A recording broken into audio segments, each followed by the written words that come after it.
I'll start over since the recording just hit me. Good evening and welcome. This is the January 26, 2022 public hearing of the Land Use Commission. The City Code directs this body to hear applications for map and text amendments, special uses, including planned developments, zoning relief, and appeals from decisions of the zoning administrator, as well as to make recommendations regarding the city's long-term planning goals and objectives. Depending on the type of matter, this commission will either make a final determination or send its recommendation to City Council. Would you please call the roll, Ms. Jones? Sure. Commissioner Rogers? Here. Commissioner Puctel?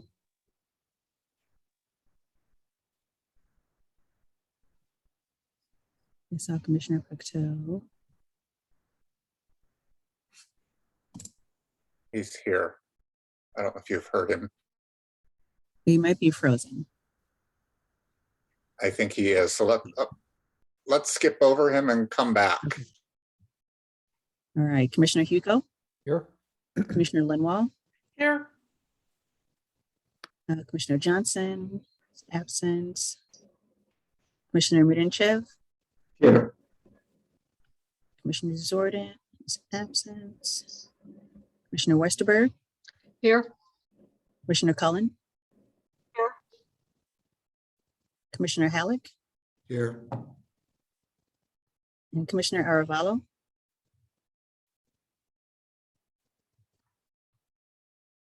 Commissioner Aravallo?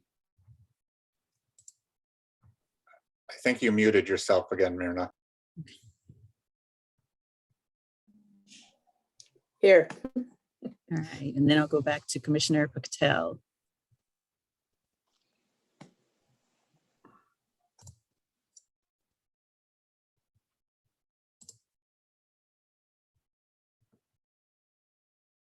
Okay, well, I did see him.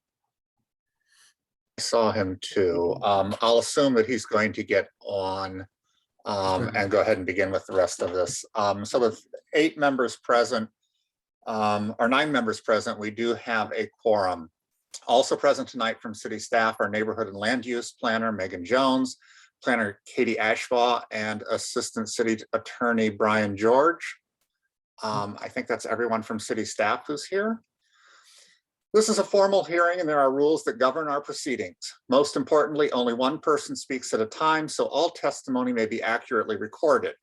Anyone who wishes to address the commission regarding any matter on tonight's agenda will have the opportunity to do so at the appropriate time.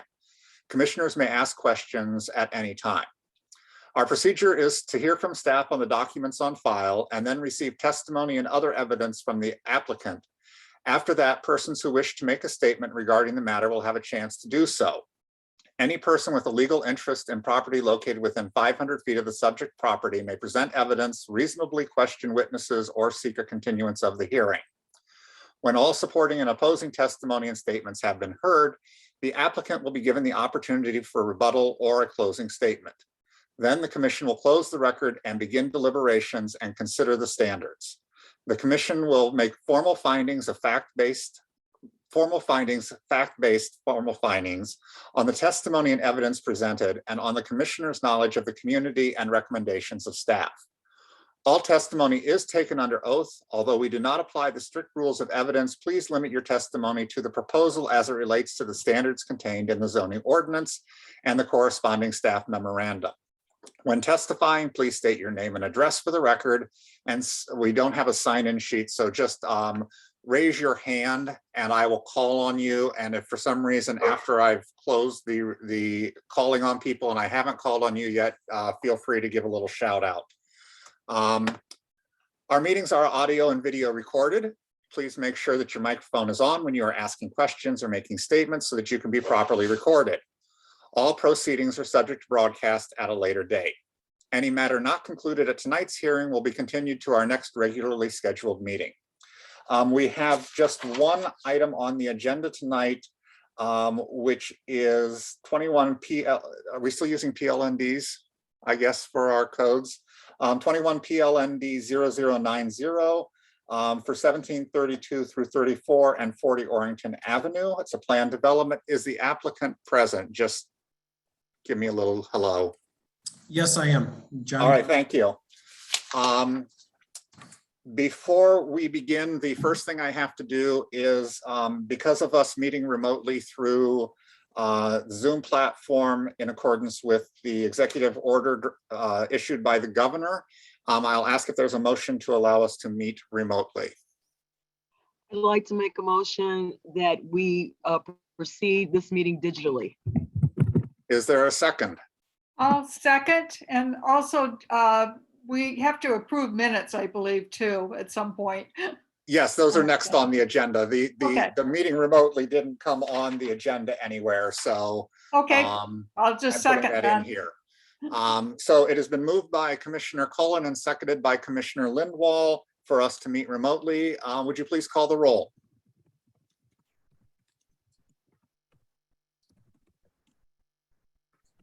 All right, Commissioner Rogers, Yes?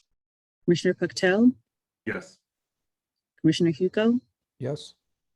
Commissioner Lindwall, Yes, Commissioner Johnson. Oh, he's absent. Pardon me. Commissioner Rudenchev, Yes. Commissioner Westerberg, yes, Commissioner Cullen, Yes, Commissioner Halleck, Yes. and Commissioner Aravalo. Commissioner Aravalo, yes. Thank you. So with a vote of 9-0, the motion passes and we are authorizing ourselves to meet remotely. The next item of agenda is we have three sets of minutes, one from each of our previous commissions before we merged, and then our last meeting, which was our first as a new merged commission. So a reminder that the people who were on the previous commissions are the only ones who will vote on their commission or board's minutes, and then we will all vote on the second set for those of us, or the third set for all of those of us who are here. Can I, this is Assistant Attorney Yes. Brian George. I just wanted to make clear that you're not voting to approve the minutes, you're just voting to receive them. Okay. So we just wanted, so just so the draft minutes will be in the public record. You're not actually going to be voting on approving the minutes, just And more those are for the previous commissions. We will approve our own minutes. approve the land use commission Right. committee minutes, receive the two previous minutes. All right, The two thank previous you. commissions minutes. Thank you for the clarification. So with that, I will ask if there is a motion from a plan commissioner to receive our minutes from October 27th, 2021. I'll move to receive. And is there a second? Second. So it's been moved by Westerberg, seconded by Hugo. Is there any discussion, any clarifications that need to be made? Hearing none, Ms. Jones, would you please call the record of former plan commissioners?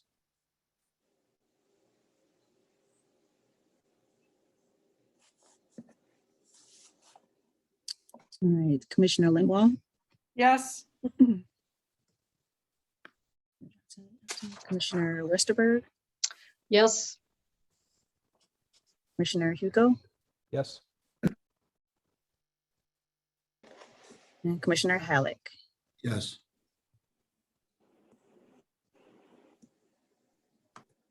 And Commissioner Rogers. Yes. So it looks like by a 5-0 vote, we have received the October 27th, 2021 Plan Commission draft meeting minutes. The next item on the agenda is for the Zoning Board of Appeals for their December 21st, 2021 meeting. Is there a motion from a former board member for the ZBA to receive those minutes? make a motion to receive the minutes for the ZBA. Second. So I heard Cullen make the motion and the second from Commissioner Pucktell. So is there anything that needs to be discussed on those?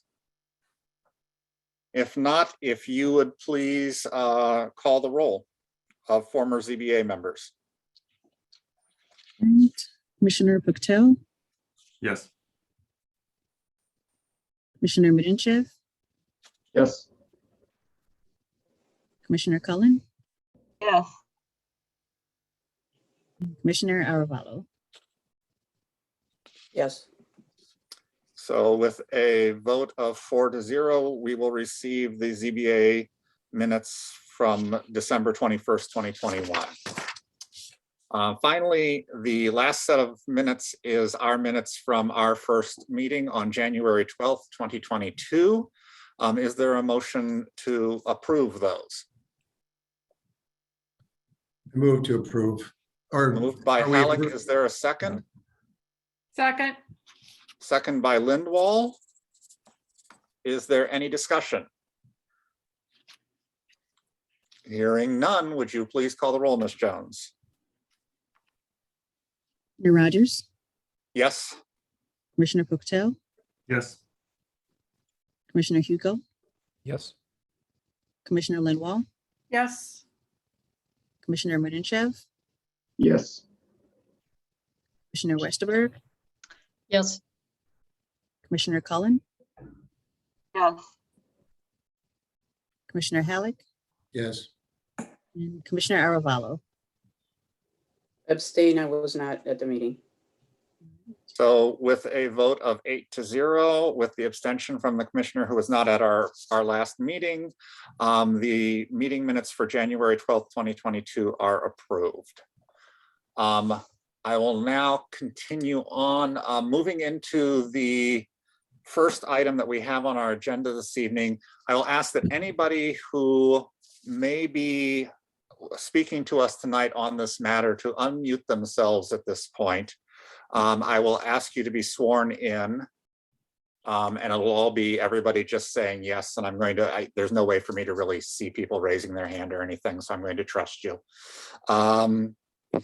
So if you plan on speaking at the matter tonight, do you swear or affirm to tell the truth throughout the course of these proceedings? I do. I do. I do. I do. Yes. Thank you.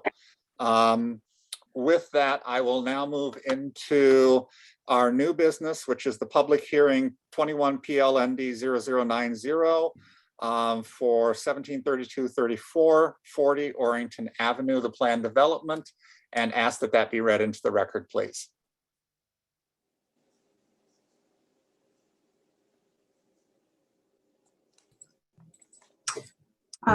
John Carlson, Trammell Crow Chicago Development, Inc., applicant submits for a zoning map amendment and a special use for a planned development to construct a 10-story mixed-use building with approximately 4,120 square feet of ground floor retail and approximately 122,100 square feet of office laboratory space and 35 enclosed parking stalls. The applicant requests to amend the current zoning district of the subject property, D2 Downtown Retail Core District, Section 6-11-3 of the Evanston zoning ordinance, to D3 Downtown Core Development District, Section 6-11-4.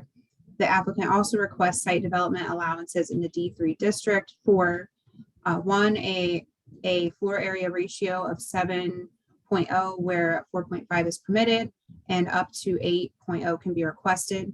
Number two, a ziggurat setback of 6.4 feet to 11 feet where a minimum of 40 feet is required at the building height of 32 feet along Orrington Avenue.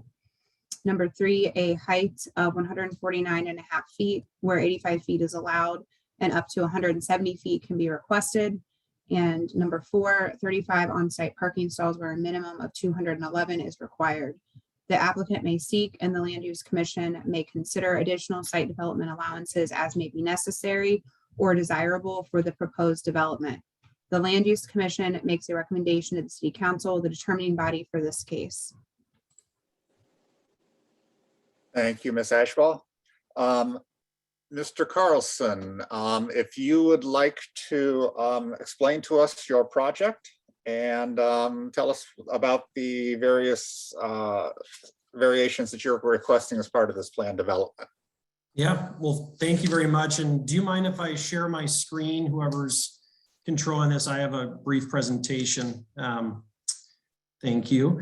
And prior to doing that, I just want to introduce our team members that are also on Zoom tonight. Morgan Bear Blaska works with myself at Trammell Crow Company along with David Pano. So the three of us are here to answer questions on behalf of the development team. We're also represented by Katie Janke Dale at DLA Piper, who's here for questions, anything legally related.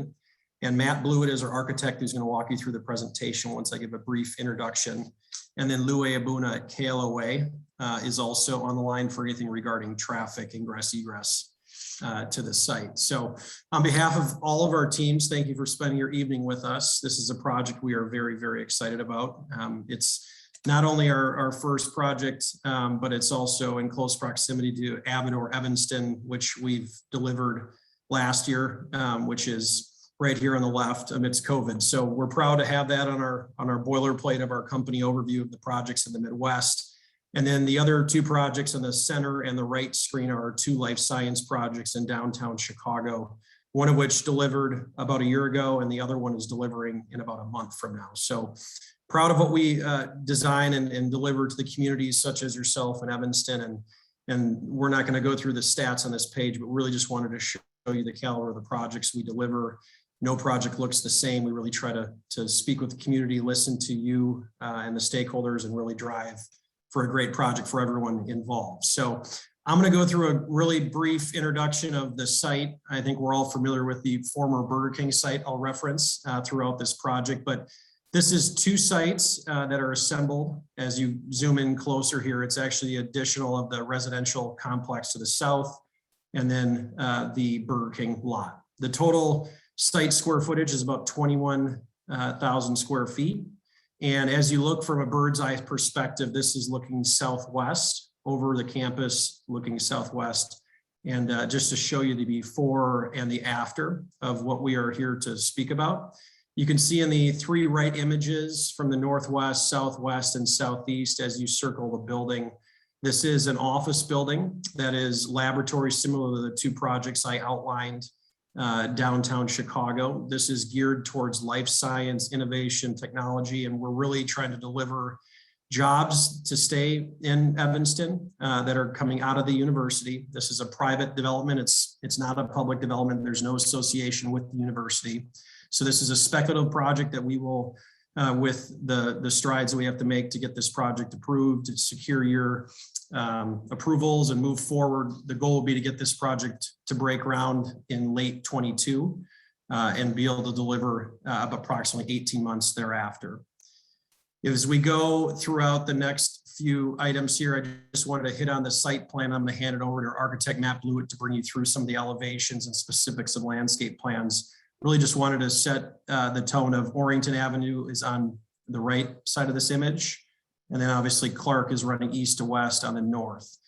Pointing out the hard corner, we heard through various community meetings and engagements over the past few months of that corner is very, it's a key corner, I guess I should say. It's right across the street from the university. It's the hard corner and needs to be special. So really trying to activate that hard corner, making it inviting, and then making sure all loading, ingress, egress, pedestrian safety is handled. So what we're doing is we're eliminating curb cuts, driving all the loading and the parking garage access off of the alley.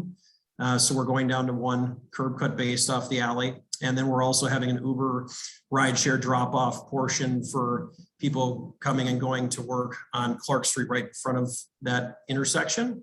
And we're also actually adding additional stalls by closing some of those curb cuts to these sites. So as you can see here, the front entrance to the office building is right here. It's heavily landscaped, inviting, and going into this area here in yellow. Blue is the retail and all of the back of house loading, with really activating the entire streetscape from the plan southeast all the way around to the northwest corner. So with that, I'm going to hand it over to Matt Blewett at ESG Architects, who's been involved in all those projects that you saw on the screen, and really excited for you to hear what he has to say today. So thank you again.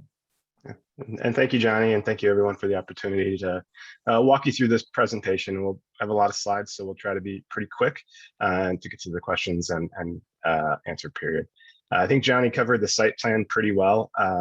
think we can probably just flip to the next slide and run through the plans very quickly.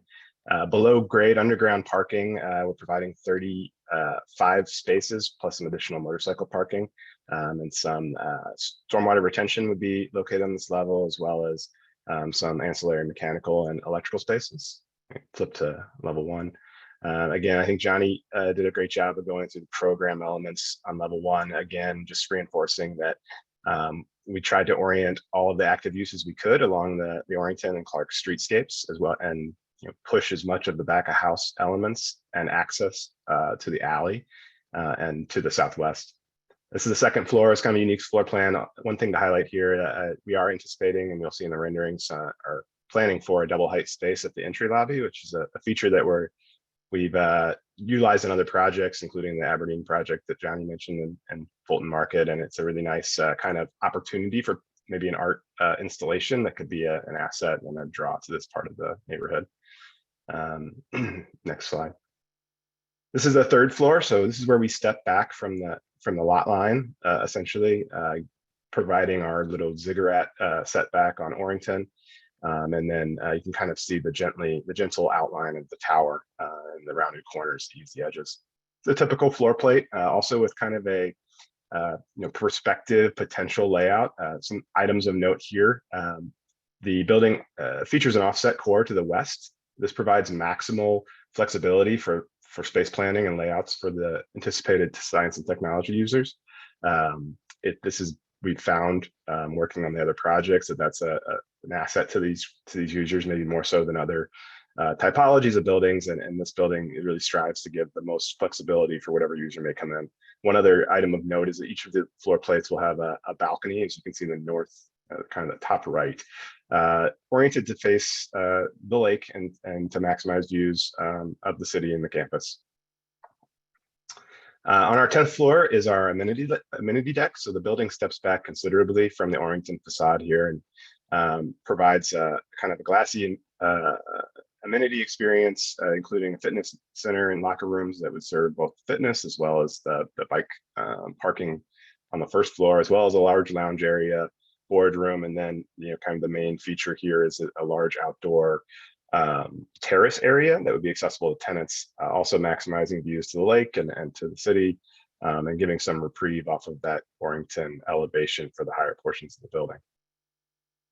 And then our 11th floor is a full floor mechanical penthouse. These types of buildings, compared to maybe your traditional office buildings, have a very high, a much larger equipment needs and moving a lot more air. So it's a rather large mechanical space to serve that need.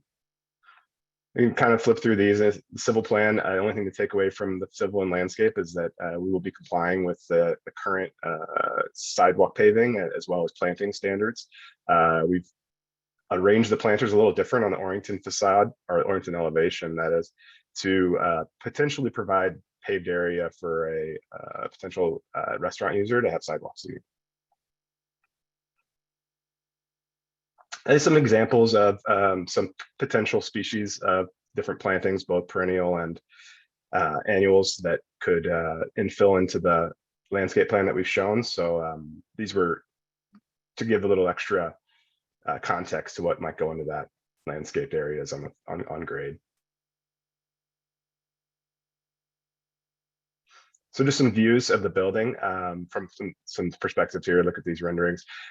Working with staff and other meetings, we really wanted to try to reduce the bulk and the harshness of the massing by easing the edges everywhere we could. So we rounded the corner, the kind of the key corner at Clark and Orrington to ease that experience, as well as just bowing the elevations and the gentle arc on the Orrington elevation as well as the Clark Street elevation. Here's a rendering of the streetscape experience, anticipating that there could be this sidewalk seating, showing how this could activate the Orrington corridor north of the Orrington Hotel. Again, this is a view from the north, looking kind of, we'll focus more on the main entry plaza. There's a view kind of from the northwest as you would be coming down Elgin, kind of your gateway view if you were approaching the building.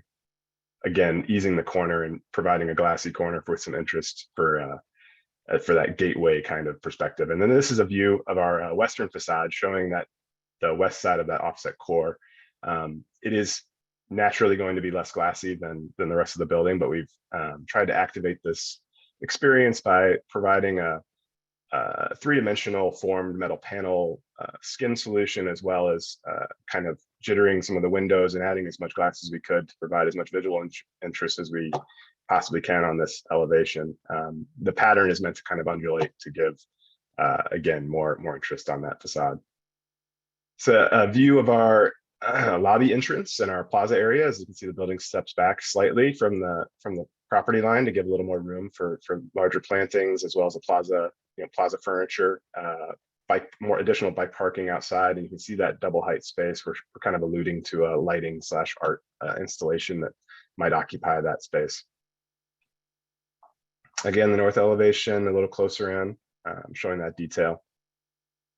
This is kind of the feature corner, just anticipating a nice kind of gentle rounded experience here, opening up that sidewalk, really making this an inviting corner, as essential as it is to connecting the city to the campus.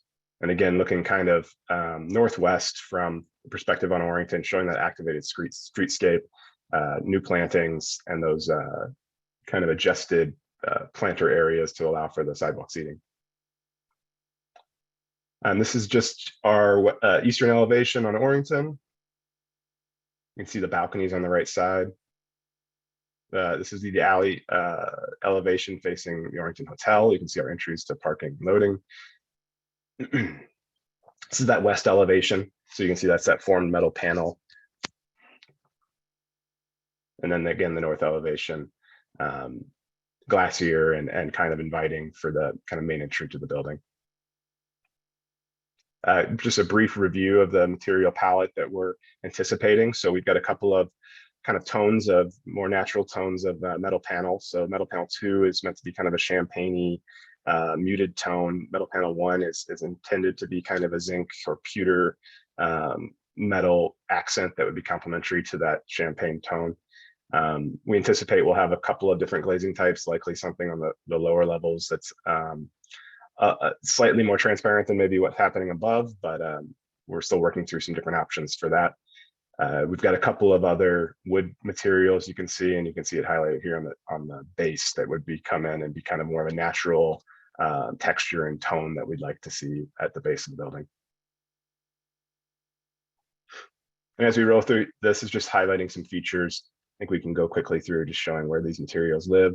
Again, we picked out some lighting, preliminary lighting selections, trying to focus on downcast lighting, lighting that might be bird safe and provide the appropriate light levels without causing any uplighting or light spill or pollution. So you can start to see as those lights, how they start to show up on the project. And then signage and wayfinding.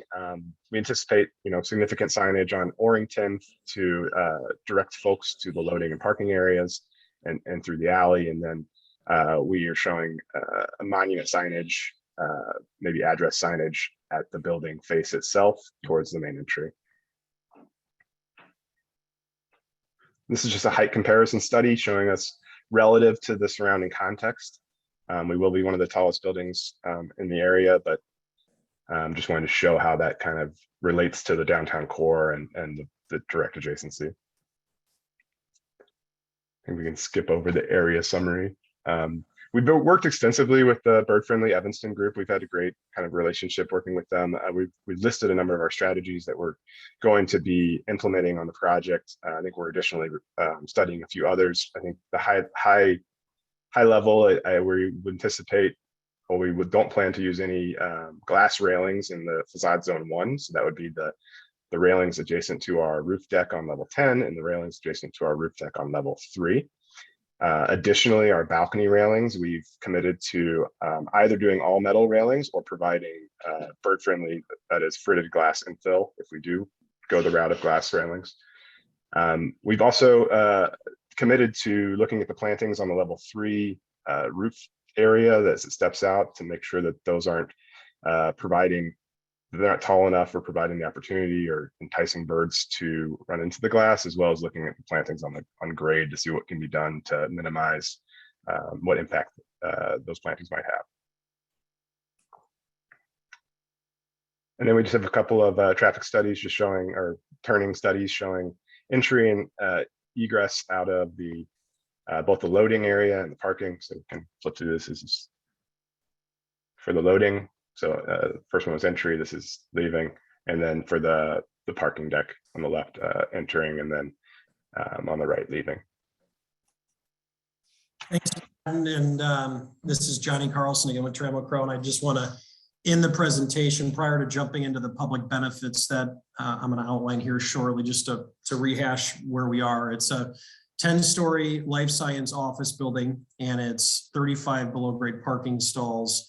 And what's unique about this is there's zero space like this in Evanston. The two first projects of Class A high-rise life science buildings were delivered in Fulton Market, and those are our two projects. And we're seeing a large amount of demand and users really trying to keep science in Chicagoland, the cluster, and all the surrounding communities such as Evanston. And I think one of the big key drivers of why we view that this hard corner right across from the universities is going to succeed is those science degrees, those technology degrees, those business degrees, they're all going to start companies. And what's been happening over the past few years is you have great science coming out of the university, it grows to a scale and has to leave to the coast because there is no Class A space in this market. So our goal is to deliver a Class A building that's never been built before in and around this area. It's not competitive from a traditional office standpoint. It's going to have more air, it's going to have more power, it's going to allow higher clear heights, less vibration, and really be a home to hopefully a number of companies. And hopefully this is the first of many to drive this growth of what we're seeing across the country and keep it in Evanston. So that's, I just wanted to make sure we close with that. And in order to do so, we have to work with community, and we've come up with these, the list of these public benefits to hopefully secure your support. First, we are not a housing development. Obviously, we're an office building, and we are contributing to the Affordable Housing Fund. We were one of the first buildings ever to put all affordable units on site at Avidor Evanston. And so we're firm believers in it. And we know that our occupants of the building working and coming into and visiting this building are going to want to live in the community. So we want to make sure we are a part of that. So we are contributing $250,000 beyond a requirement of $0 for that. Our second proposal is working with Divvy to make sure modes of transportation. One thing that we didn't hit on, but we are providing 35 below grade parking stalls for our office building, but we're also committing to lease 100 stalls in a nearby city-owned parking garage. And that is going to, one, drive income to the city, and it's also going to utilize the existing infrastructure that has been there. And we're committing to do that, and we're working with the law department to make sure that everyone is happy and okay with the language there. Second of which, we're contributing $100,000 to the Public Transit Improvement Fund. So we're handling transit via bikes, and we're handling it with the contribution. And obviously we're near many modes of transportation, from trains, buses, et cetera. Where I mentioned throughout the presentation, we're eliminating curb cuts, providing a safe environment, and we're increasing the on-street parking stall count. Beyond that, if you look at the tracker of the transit board, we did this at our last project, but really trying to tie into the other modes of transportation and making sure it's front and center for all of our patrons and visitors of the building. We're also looking to bury the power lines in the alley that run adjacent to the lot, which we think will improve for anyone surrounding that area. And also, a few of these are not as tangible, but the modern building design, obviously the building's vacant, it's a hazard, it's boarded up, nothing's there. And we're looking forward to eliminating that blight and making this corner what it should be, which is a key corner in the front entrance to the community, university, and the city. And then also we're earmarking approximately 4,500 square foot dining retail establishment on the hard corner there to drive more traffic to eat and shop and walk to and from once they visit our building, to go down and provide commerce for the community. And job creation is key. We view this as there's going to be people starting companies here and working here and creating great science and innovation.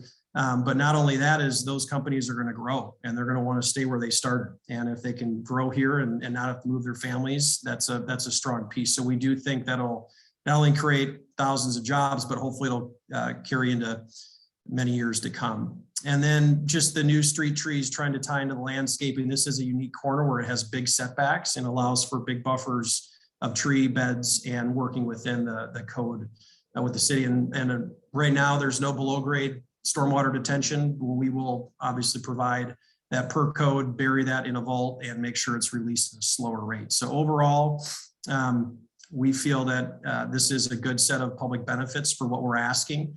And we'll continue to work throughout comments. If there's anything else that we could adhere to, we're all ears. And thank you again for your time. And I'll unshare my screen so we can see everyone's faces and pull it up as needed.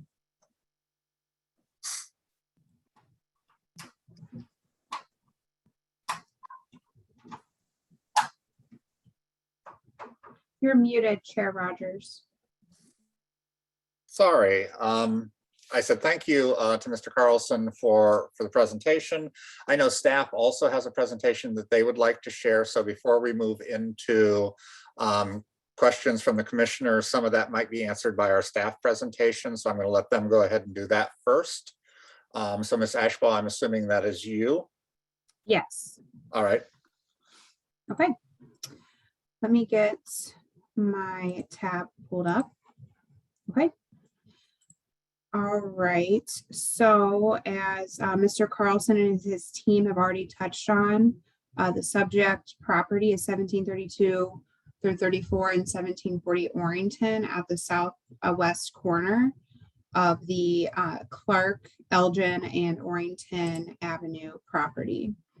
So I'm going to try to keep my presentation as brief as possible so we can get into some deliberations and questions from the commissioners and then also any public feedback. But I'm going to touch on what the zoning request is actually for, what the review process for this particular application is, the existing conditions of the site and the existing zoning, just a high level summary of what the applicant has already described, and then particularly break down the site development allowances that the applicant's requesting, the public benefits that they're proposing, and then finally the staff recommendation with conditions from the Design and Project Review Committee. I also will have slides for the commissioners to reference at the end of my presentation for the different standards with which the different specific zoning relief requests can be reviewed. This project requires a rezoning or zoning map amendment from the D2 Downtown Retail Core District to the D3 Downtown Core Development District. So the Land Use Commission will be making a recommendation on that. Then the applicant is also requesting a planned development in the D3 district with 4 site development allowances. So specifically a building height of 149.5 feet where 170 feet is allowed, a ziggurat of 6.4 to 11 feet at a height of 32 feet above grade, where a ziggurat of 40 feet at a and a height above grade between 24 to 42 feet is required. For those in the public, the ziggurat is essentially the upper tiers of the building or upper floors.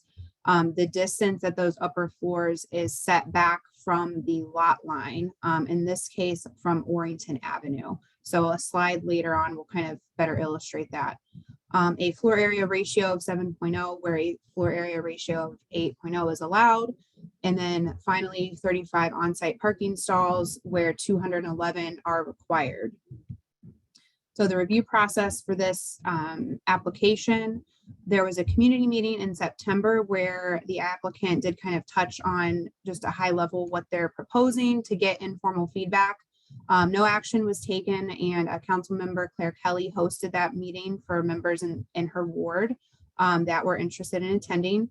The Design and Project Review Committee then made a recommendation on January 5th. They voted unanimously to recommend approval with 4 conditions. Some additional conditions were added. I'll touch on that later. Then tonight is the public hearing, and the Land Use Commission may make a recommendation to approve with the conditions as staff has suggested, or deny this request to the Planning and Development Committee of the City Council. And then our City Council reviews the application twice. First is the Planning and Development Committee of the City Council, and then second, the City Council will make a final determination. The Land Use Commission and the Planning Development Committee may take additional meetings to review this request if they see fit. So site context, just to touch on that, Northwestern University is located to the north across Elgin Road. We have mixed use commercial ground floor and then apartment upper floor buildings located to the west of the site area, highlighted in yellow. And then to the east across Warrington Avenue, we have some Northwestern University housing. Hotel Warrington or Hilton Warrington is then located to the south across the public alley. The existing zoning of the property again is D2.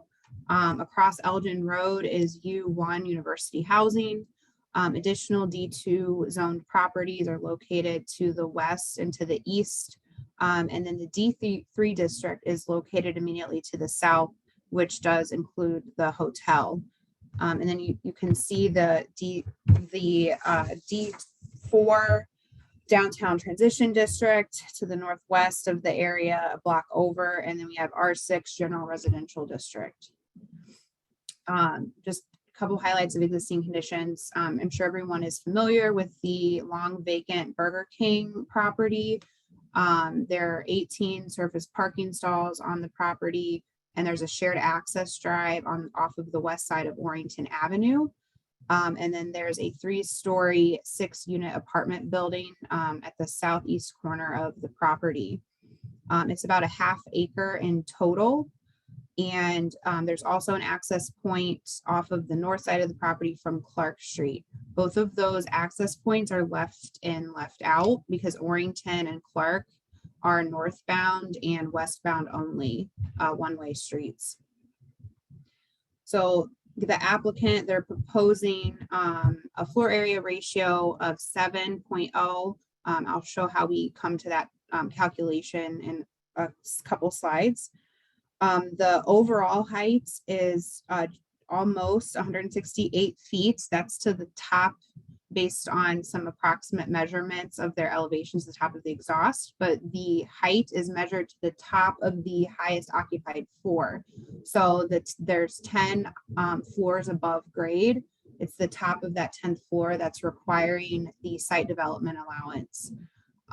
The used square footage, about 4120 square feet. They're proposing to have commercial space on the ground floor right at that corner.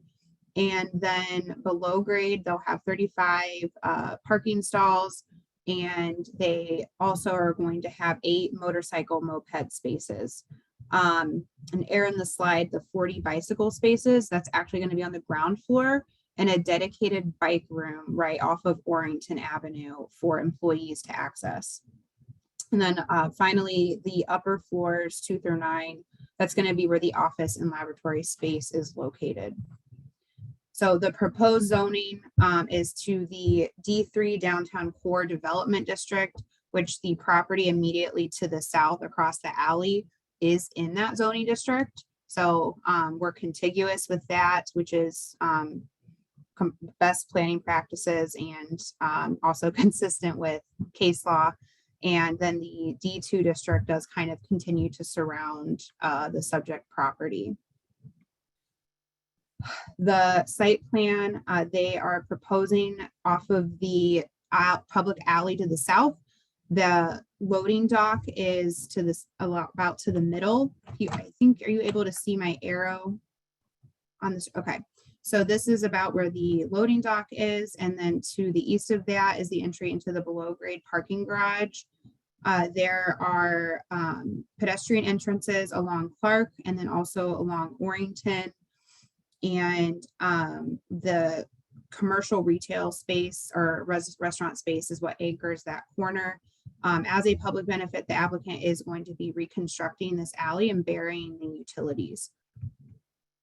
So to go through the 4 site development allowances. First, there again, the 149.5 feet where 170 is allowed.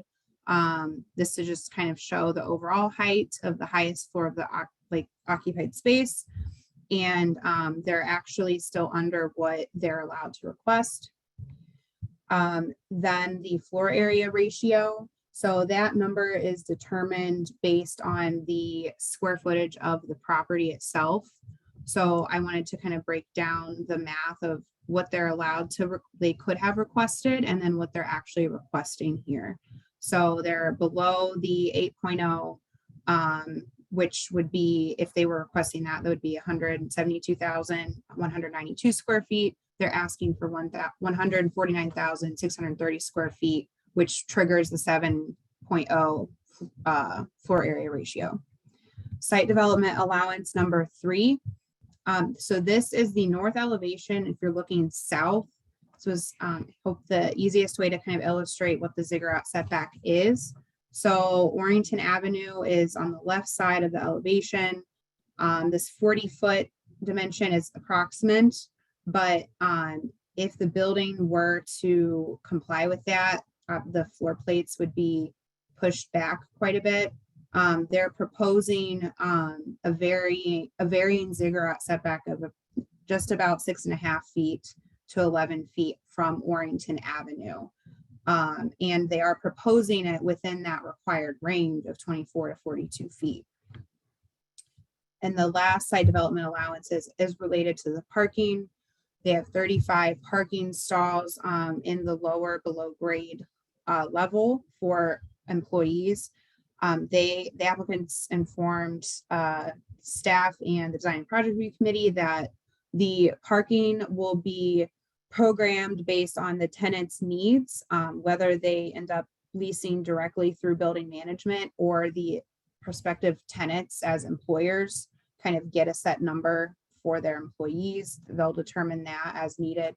And then a draft lease is in preparation with the law department and the applicant to secure 100 parking stalls in the 525 Church Street parking garage.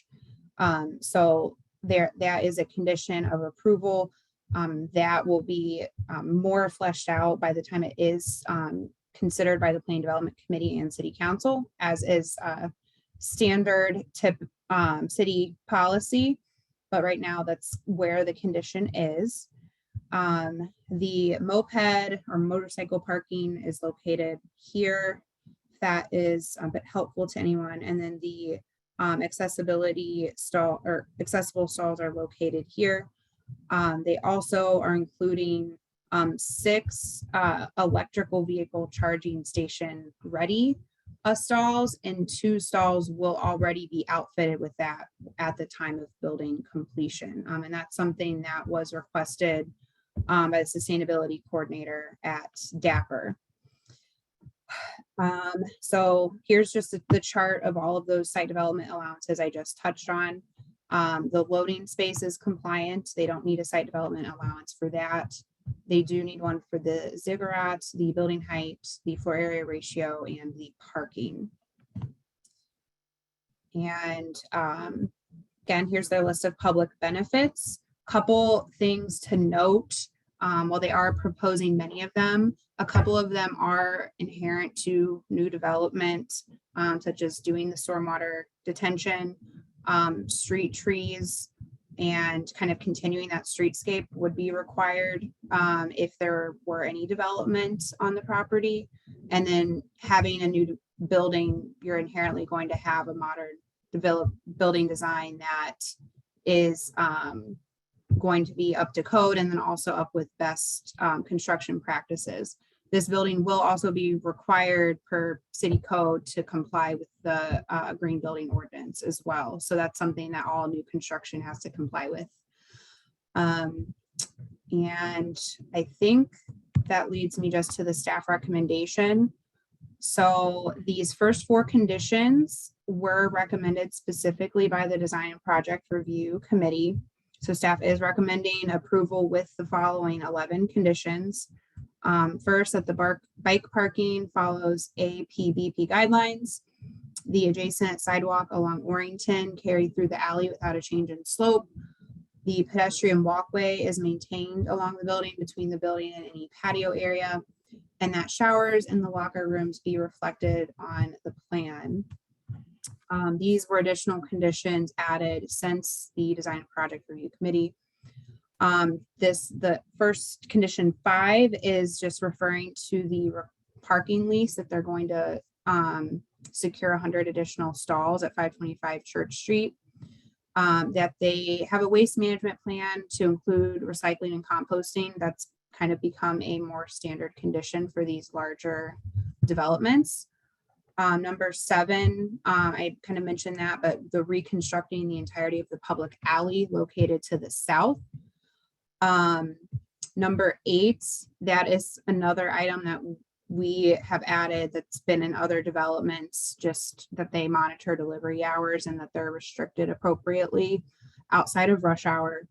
Number 9, that any changes like beyond that are going to be beyond what they've proposed tonight or different from what's permitted in the D3 district, that they be an amendment to the eventual ordinance.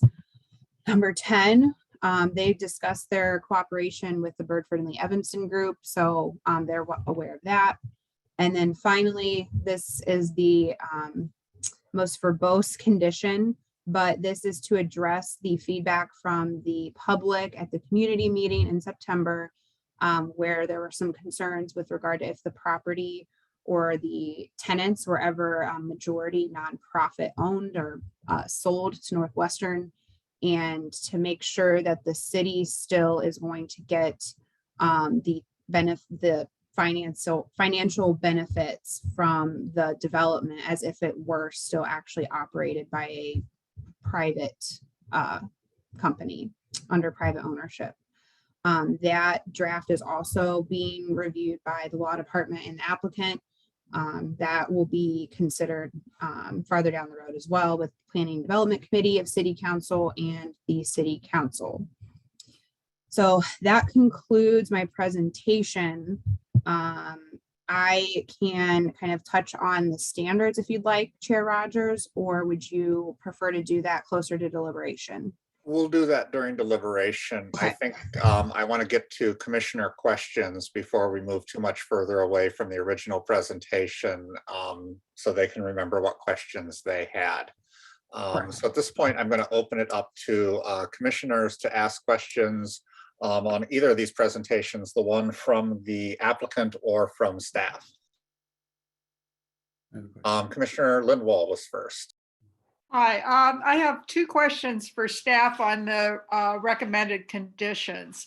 The first has to do with how much of the public alley are you recommending they be reconstructed? Is it just the portion that's adjacent to the building, or are you proposing that it would extend all the way to Sherman? My recollection from the DAPR meeting earlier this month is that they were to reconstruct the entire alley. I believe that that's what the intent is, that all the way from Orrington to Sherman. Okay. I want to make sure we're clear. I believe our interpretation of that was just the area to the south of our property boundaries from east to west.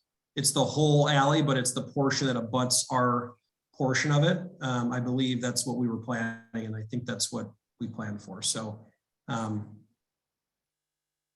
unless anyone else has anything to chime in there, I believe that's what it is. And that's what our drawings reflect. It's from our west property line south to the face of, or to the property line of the Orrington Hotel, and then east to Orrington Avenue. Okay. And my second question, or really comment, is that I know that the proposed lease of the spaces references the 525 Church Street garage. I would also, all 3 of Evanston's parking garages are within like 4 blocks of this site. So the city may want to consider having flexibility as to exactly which garage they're leasing their spaces in. You know, as long as they're leasing spaces, I think that's a good thing. Thank you, Commissioner Lindwall. Commissioner Halleck was next, I believe. Okay. Well, first of all, I want to compliment the presenter and staff. I think the presentation was one of the most comprehensive that we've seen, and graphics were great. Everything, and the staff did an amazing job of summarizing all the issues. I think Evanston should be excited to get this project, but I do have a question on parking. Where did the number, considering the 211 required, where did the number 35, where did the number 135 come from? Is that through a study, or, you know, where did it come? I realize this project is a TOD and it's near public transportation, so I understand that, but where did 135 come from? So that was the 100 additional stalls to be leased was suggested by staff when they were in the initial zoning analysis phase of this project during the summer. That was just the recommended number, and the applicant was okay with that. But that's really what we suggested to them, just based on understanding of building demand and noting that parking is typically, the parking requirements can be lower in the downtown in general. Yeah. One thing I don't know if you want me to respond as the applicant, but we were comfortable with the 35 below grade. It's actually close to what our ratio is for our lab buildings in the city. And those are actually less desirable from a TOD perspective. So given the TOD coupled with the walkable to the university, we actually were comfortable with only what's on our site. And then we worked with staff to make sure that they were comfortable by increasing that by an additional 100 parking stalls. Yeah, I'm not really disputing that number. I just think that we should have a more scientific way of determining these numbers, because every project that comes before us lately has asked for reduced parking. And so that regarding that, though, I don't even know. I remember there was an office project. It hasn't gone through yet, but at Davis and Sherman. And I don't know what was granted there, what was required there for their parking. I'm sure they asked for reduced parking, Mike. And then is someone keeping track of these parking garages that we know are not full, but as we promise 100 spaces for this project and 100 spaces for another project, you know, are we promising more parking spaces than actually exist? And that's the question for staff, I guess. It just seems like an important thing to monitor. I can take that one. Good evening, Johanna Nyden, Community Development Director. We are monitoring that. We have a parking division manager who oversees the parking garages and manages the leases with the plan development agreements, and other private agreements with whether Northwestern is leasing spaces or other large entities, as well as individuals that might live in the neighborhood that want to lease a parking space that aren't part of a larger development. So he keeps track of all the things. He's very aware of what spaces are available and what are not. I think that the point was raised that other parking garages are available. Pre-pandemic, I know that the parking garage associated with Sherman Plaza did not have a whole lot of availability at the time because the monthly parkers had filled that up, but I don't know where that stands now. So this particular garage has generally not had as much usage as the other city garages. Okay, all right, that was my question. Also, Commissioner Halleck, at one point we had asked staff to sort of share with us, you know, we had a number of people who were kind of returning spaces to us based on the fact that they said, oh, we need 150 spaces. And then they're like, can we give some of these back to you? So I know that was done at our request on Plan Commission. And I don't know, I don't want to put Ms. Jones on the spot here to like produce that information, but if she could just give us maybe like a brief highlight, if you remember. Sure. I can't recall off the top of my head everything. But that was provided to the Planning and Development Committee after one of the development, or along with one of the developments that was seen before that committee. But generally speaking, in more recent years, we have seen a number of previously approved developments that had more parking than they were using. So they came back to, at the time, Plan Commission to request a reduction in the required number of spaces. Speaking specifically about E2 and 811 Emerson were some of the larger projects that came back to actually make that request. So what ended up happening was those were approved to reduce the required parking, and then they would open up those spaces to the general public. So just generally speaking, we're seeing that some of the larger developments aren't using a large amount of parking if they've got a large amount of parking spaces available. So they have a reduced demand in what they have provided. Thank you. I didn't mean to put you on the spot for having to recall all of that off the top No of your problem. head. Commissioner Halleck, did you have any other questions? If not, I'll go to Commissioner Hugo. Thank you, Mr. Chairman. I just had a question on the ingress and egress on the parking. Is my understanding correct that you can only enter the parking garage off of coming in from Orrington, but you can exit out onto Orrington or out onto Sherman? Is that correct? Yes, that should be correct. We're coming north on Orrington. Let's take a left turn to enter, but then upon exiting, you can go left back onto Orrington, or yes, left back onto Orrington, or right through the alley to enter onto Sherman and go south. And if two cars were to be entering and exiting at the same time, there was enough room in the alley to accommodate two cars? It'll be pretty tight, I think. I'd let Louis, who's on the line, respond to that if you'd like. He did the traffic studies, but one car will have to wait for the other, but I think the maneuver is possible to get in and out of the alley. I think we're gonna have flashing lights and all the mirrors that we've done in our typical urban environments too, as part of that. So, and there's only 35 stalls, and there are gonna be people that are occupying this space. This is really not for visitors. It's more for the people working there within the building. So people know the ingress egress points, and we don't have a tenant right now. It's a speculative project. So can't provide you with much more detail, but Louis, I don't know if you have anything else to add. No, Johnny, you're correct. This is Louis Abuna. I think given that the limited number of parking spaces and the low turnover, the ability of these cars to enter and exit the garage through the alley should not be impeded.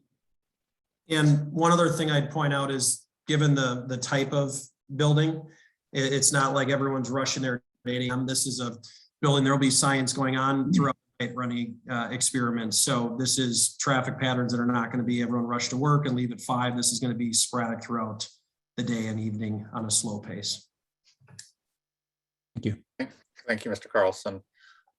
Commissioner Puctel. Thank you, Mr. Chair. I have a couple questions. The first is for staff. Can you help me understand the intent of the 40-foot ziggurat setback, so that we can understand what we're giving up by granting that relief to reduce it? Does that make sense? Yeah, so thank you, Commissioner Puctel. So the ziggurat setback is intended to kind of push some of the massing of the building back away from where the pedestrian might experience some of that cavernous feeling from the street. So I think it was intended to kind of help ensure that buildings aren't kind of, again, just creating that where you've got a tall building on one side and a tall building on the other side of the street in this particular area. but the applicant's proposing some different architectural elements along that frontage of the building, and they are kind of curving it in certain ways, and also the building materials. I think they're still kind of achieving the intent of that ziggurat setback. But it's a design strategy. I think that the 40-foot setback is can be as extreme on some of these lots. If you saw in the exhibit, it's about a third of the floor plate. So that would affect, the ability for this project to be developed. I don't know if the applicant would like to speak any further to where they came up with the specific setback that they are proposing. Yeah, I guess I would say we usually, that's a code that's been around for a while, I believe, in your community. So I think it's a code that might be outdated, and it looks like it's obviously a goal for you to look at each project on its own. And if we're varying from it, in our opinion, it would be, what are we doing to help buffer and not make it feel so encroaching? So I think it's exactly what you said, is creating this podium, making it step back. So when you're a human here standing on the street, you can't see the building. It is step back, and you can see here, the light shade in blue is actually air. That's just to show you that if we were to build lot line to lot line, go vertical, this is what the mass would be. So we broke it in threes. We said there's a podium, there's a setback, you go vertical, and then you also set back here on the roof. And then also the materiality to make it a pedestrian sense of what does it feel like when you're walking down the street? Is it inviting? You can see this is actually a bowed elevation here. So this is further back, this is closer, and this rounds the corner. When we first went to staff and some of our ideas, iterations, this is a boxy building, more rectangular, and we tried to carve and shave away the corners to really make it feel like that. But you're correct, Katie, we will not, I don't think many sites like this will be able to hit that requirement, given that we'll be floor plate to work with the build on. I would only add a couple of really quick points. We designed it such that we set back on the southeast face, further back than the Orrington Hotel, so to at least provide some relief, so you can see that in this elevation. And we do have a particularly wide sidewalk in this location, as well as across the street, the residential buildings are set back. So we feel like the cavern effect isn't really maybe as impactful on this particular site. And we wanted to anchor this important corner at the very end of Orrington. Actually, I don't know that there's any buildings on this block that comply with that technically, for a lot of the reasons I'm sure that Katie brought up in terms of just reduction in site area and constructability. Thanks. Yeah, I think I also want to just commend the design team. I do think that the curvature of matching the shape of the road and all of the curves along there do create a really great effect. And certainly is not boxy at all. I was trying to understand, the 40 feet for the ziggurat setback seems aggressive. And I was trying to understand maybe where that came from, but okay. And then my second question is, as Kate mentioned, this building does need to comply with Evanston's green building ordinance, which would require for a building this size to achieve a LEED silver status. So can someone talk to the work done so far on that route? Yeah, great question. And it's something that we look at very seriously as a company too. So I would tell you that we are pursuing LEED silver. We actually, the two buildings in Fulton Market, we committed to LEED silver, and we actually, one of them was gold and the other one's in for certification right now, and we anticipate achieving gold. So we try not to just hit it, we try to exceed it. I will tell you, between stormwater, between a number of things with the bird friendly group, LEED credits, it's in everything we do, from material sourcing to executing to composting once we operate these buildings. These are 100+ year buildings, and we take them seriously. We have to make sure we're doing well on the sustainable front. So I hope that answers your question, but that is exactly what our goal is, and we're going to achieve that. Great, thank you. Commissioner Miranchov, you have your hand up. Thank you, Chair Rogers. I have two questions to the architect and one combined question to the architect and to staff. So first, I will join my colleagues that complimented the project. It's a well thought and well presented project.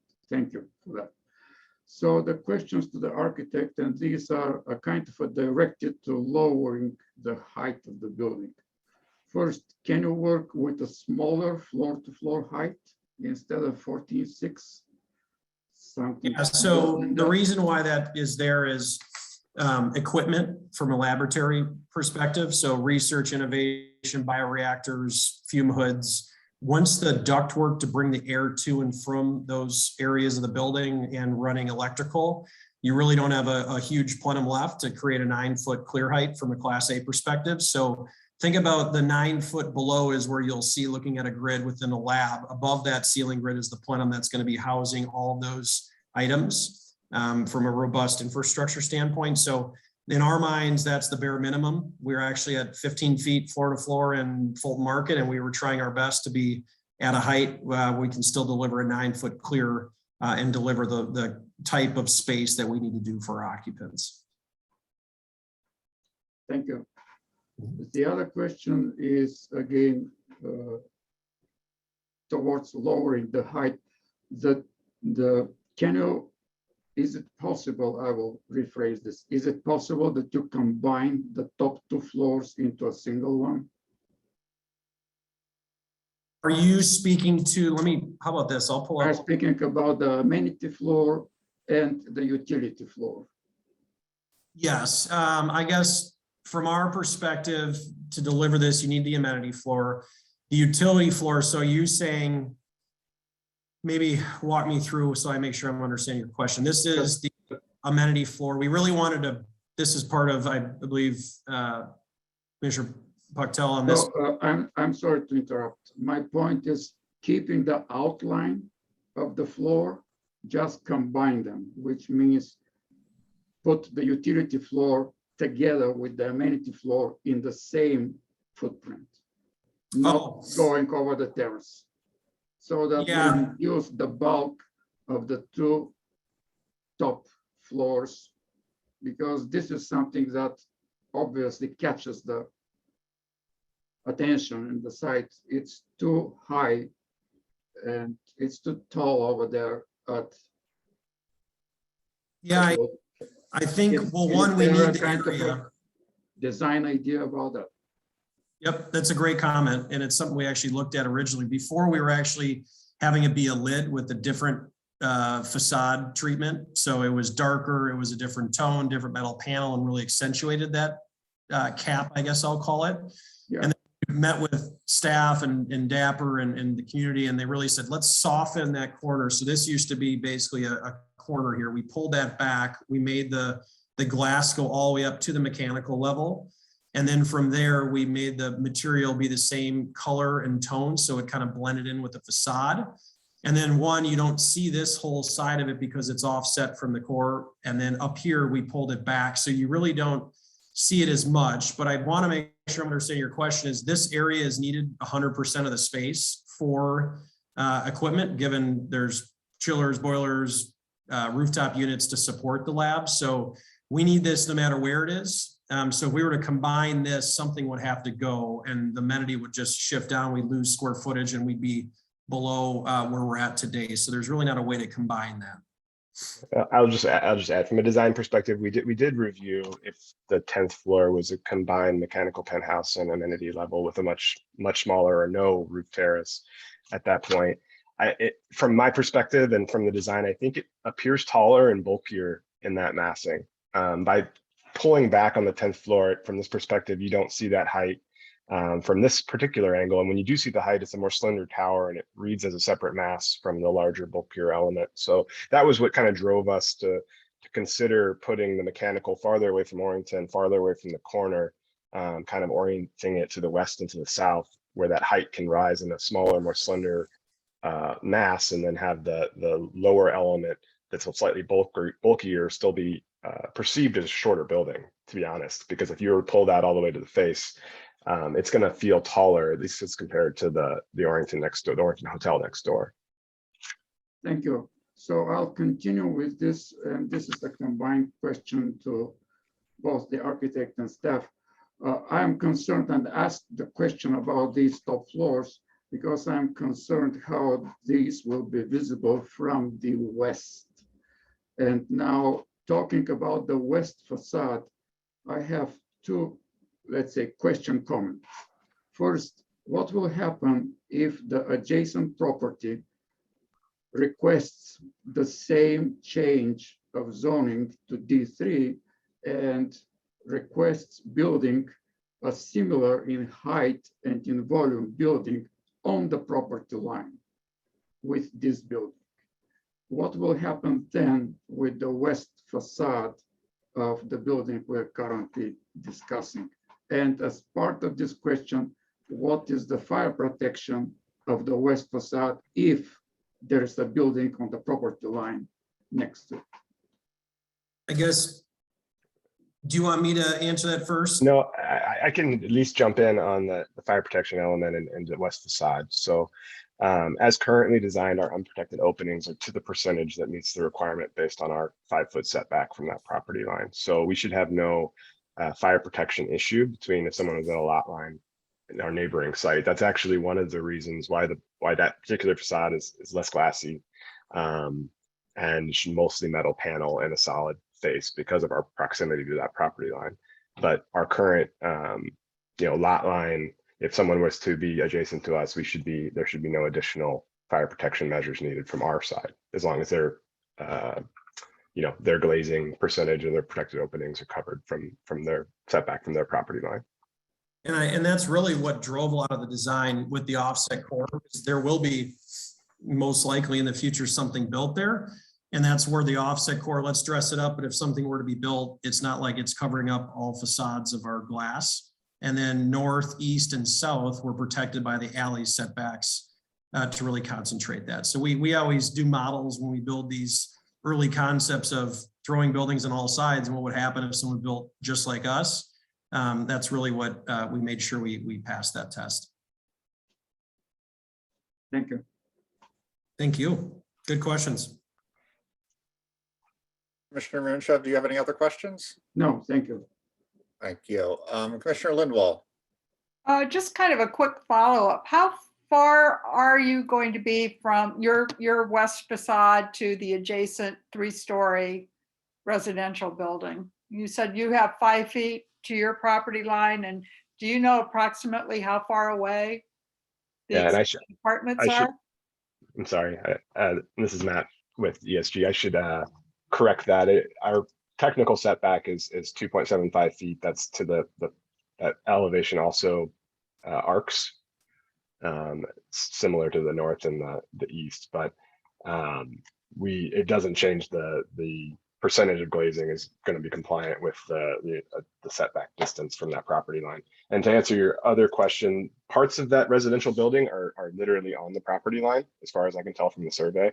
But aside from that, they get as close as I think as 1 or 2 feet where the building is taller. Yeah, there are windows on that side of the facade, I'm assuming. I believe they do have like a bay window area kind of towards the south on that building, if I had to guess based on the outline of the survey. Okay.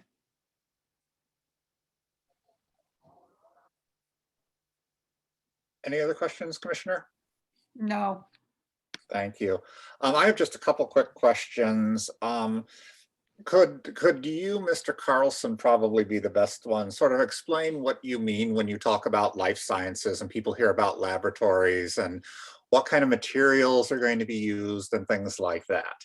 Yeah, I guess that's a great question, and we get asked it often because it's laboratories utilized in an institutional setting different, in a university setting different than what we view. This is more of an R&D innovation science perspective. So life science is broad. I would say AI, therapeutics, material sciences, nano. These are companies that are forming basically off science, and they are going to create and research something to hopefully make a product and grow that company and sell that product and be revenue generating. So these are degrees out of Northwestern, University of Chicago, MIT, Cambridge, all the strong universities. And we think that where is best to put this? It's right in the backyard of where that talent is coming from. So you can see microscopes, you can see fume hoods doing chemistry, biology, proteins.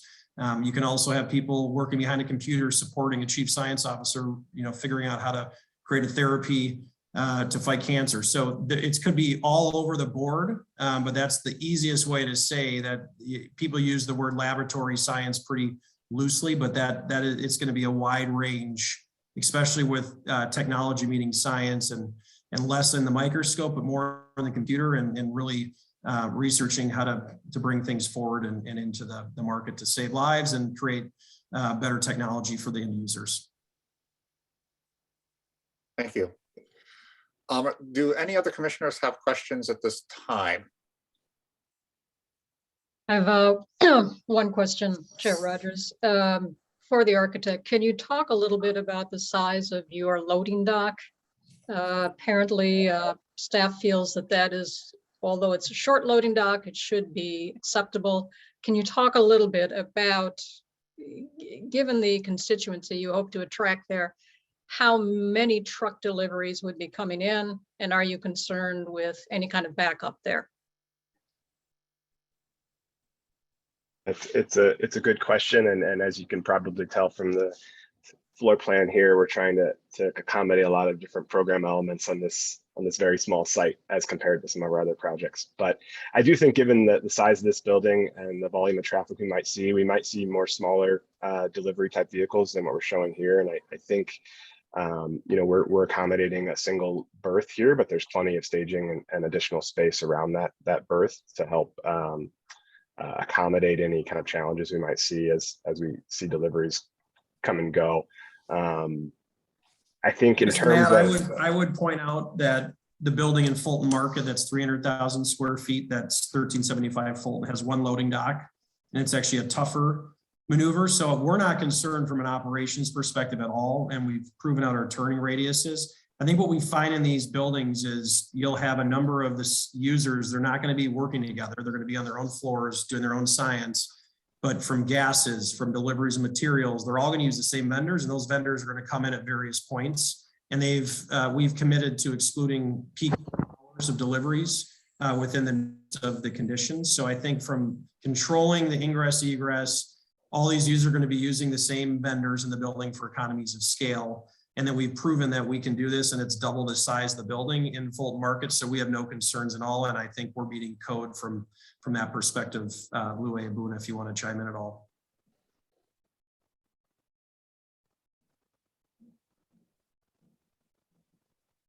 Silence means he's good. Yeah, sorry, I couldn't turn it on. Yeah, I have nothing to add, Johnny. You hit all the highlights. All right, thank you on that. One more question on the ziggurat. I also think you've done a good job with this site, which is very tight for what you're trying to do here. But there is a big difference between having a setback of only 6 to 8 feet and 40 feet. What would happen? Could you possibly accommodate a step back of a little wider dimension? And what would that do to your program? Yeah, how about this? I'll throw up the floor plate. So lab modules are very important. Safety is very important. When we design these buildings, we have to think about, this is a raw plate, great, let's slice it up and figure out how to design this from the outside. Well, we have to do both ways. We had to look at the exterior of this building, and then we had to look at the core with the offset core, and then the bait ups between the columns to make sure that we're designing a building that would work for science and benching. So if you think about it, it really pinches what you can do. This is our lab module that works from the benching perspective. So if this were to come in, this whole thing slides over, these columns don't work. And we're a 50-50 office to lab ratio, what we anticipate. And the floor plate size, and for instance, a typical market would be closer to 30 to 35,000 square feet, even larger. So we're at the absolute minimum. We're actually at 19.5. We would like to be closer to 30, but we can't create an office building that's anywhere less than what we have now. We basically maximized it by rounding the corners, keeping the lab modules, also having the setback, and really trying to use things like balconies, setbacks, and then corners like this to really not our hat. But that's really what makes it tough from an office perspective to minimize a floor plate any smaller. Thank you. Thank you. Any other questions from commissioners at this point? If not, I'll ask members of the public who want to speak to please raise your hand using the hand raise feature, and I will call on you as I see you come up.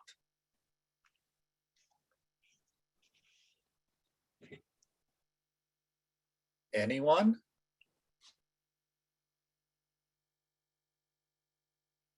Okay, thank you. First I see Cecile McHugh. Yes, hello, good evening. I'm here to request that the plan development being proposed at this meeting not be approved because the requested change to D3 zoning is not appropriate for this location and the requested building height is out of scale for this location. Excepting the Orrington Hotel, there are no other buildings nearby that are D3, and there are no buildings nearby that are anywhere near the height of this proposed building. To the immediate west, the buildings on the same block on Clark are all D2. To the immediate north across Elgin, the NU buildings are a few stories tall. To the immediate east, the buildings across Orrington are D2. Within a block to the east on Clark Street, an R6 area begins at 614 Clark and continues around the corner on both sides of the 1700 block of Chicago, both sides being R6. The entire 1700 block of Orrington, both sides is D2.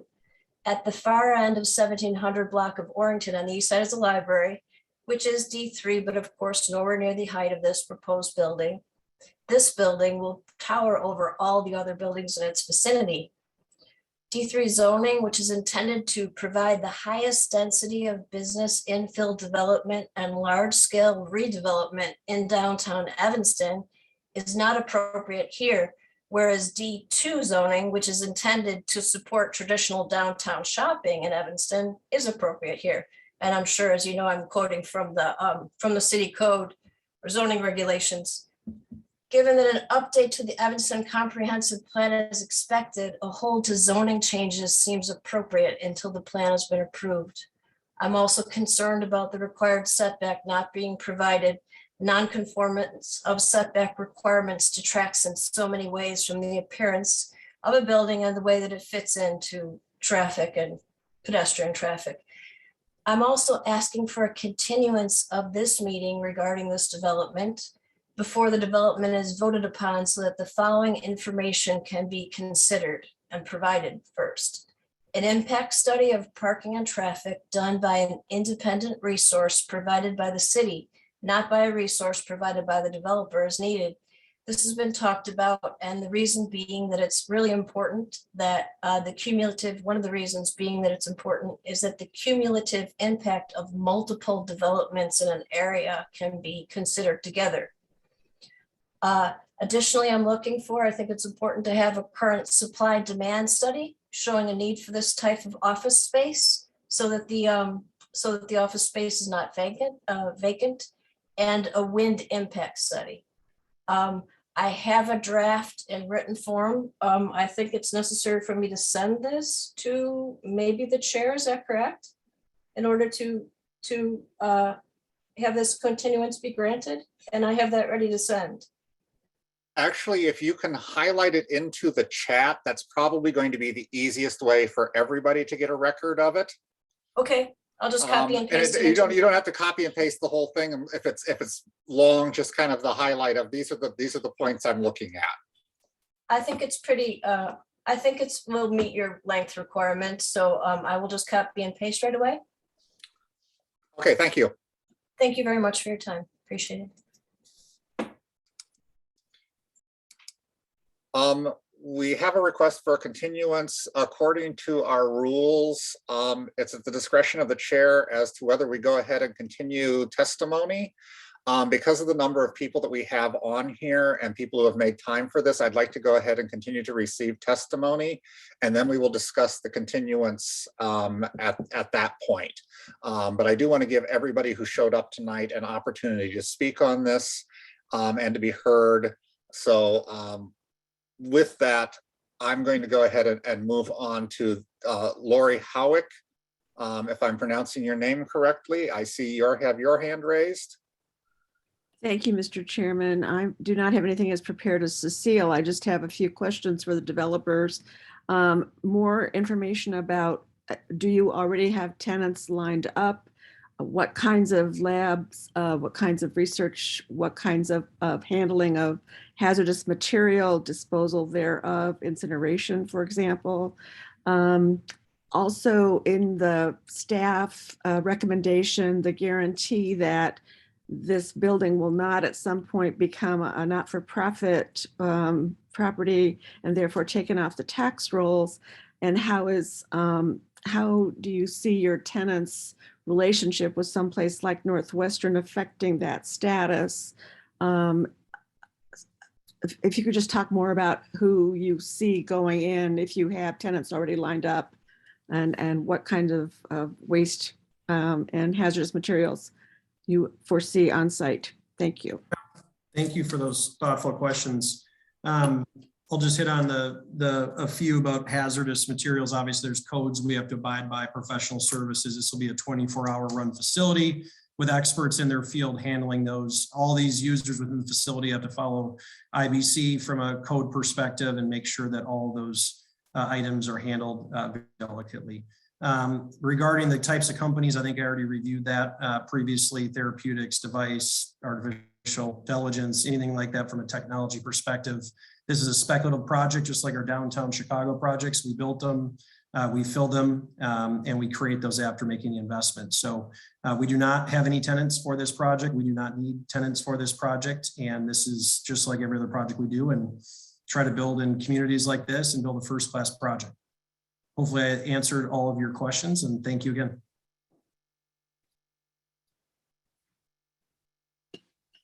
Thank you. Thank you. And I see Carol Bass has raised her hand. Ms. Bass? Hi, thank you for letting me speak. One of the things that, and I've been to, I think, most of the meetings about this building. One of the things that I don't think has been addressed is delivery of packages. I know we talked about the loading dock, but it's likely that they're going to be Amazon and other delivery trucks. Are they going to be delivering through the front door, or is it presumed that they're all coming in which case they would very likely be double parked, because we all see that on our streets? Or will they be required to use the loading dock? Where will packages go? How will that work? Great question. Typical deliveries for things that come once a day that service the building, they'll use the loading dock most likely. We also have the standing loading zone for drop off food deliveries and or quick deliveries right along on the north portion of the site that are not reducing parking stalls, that will have flashers put on short-term parking for those type of deliveries. So we do not see an issue, and we are meeting code in that perspective, and work through DAPR to get approval and their support to be in front of you this evening.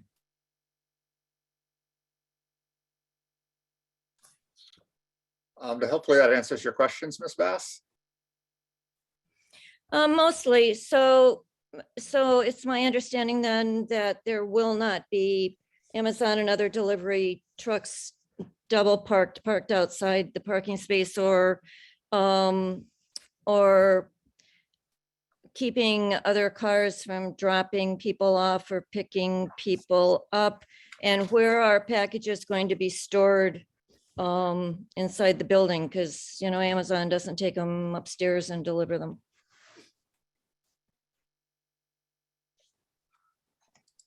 Mr. Carlson, do you want to We respond typically to that? on our other projects, we've offered a parcel delivery area on the first floor for tenant use.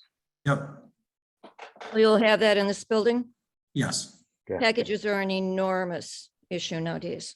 No, we agree, and we don't want packages in the lobby either. So. Thanks. Thank you, Ms. Bass. Anyone else from the public wish to address the board?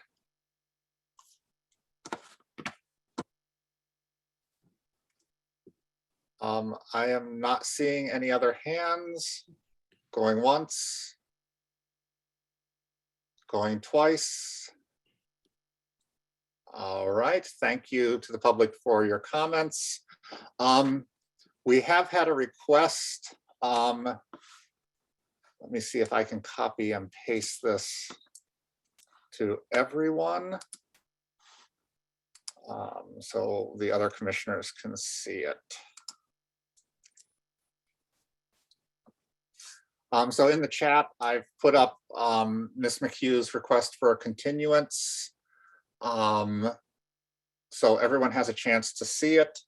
Under our rules, we are allowed to grant a continuance if we feel that it is necessary, or we also can deny the request, or we also, since we are a recommending body, can make a request that these items be provided to Planning and Development for City Council when they consider this case, when it moves to them. Commissioner Huco. Again, just a question on the basis on which someone can ask for continuance. My understanding is, and correct me if I'm wrong, is that it's to provide evidence rebutting points made by the petitioner.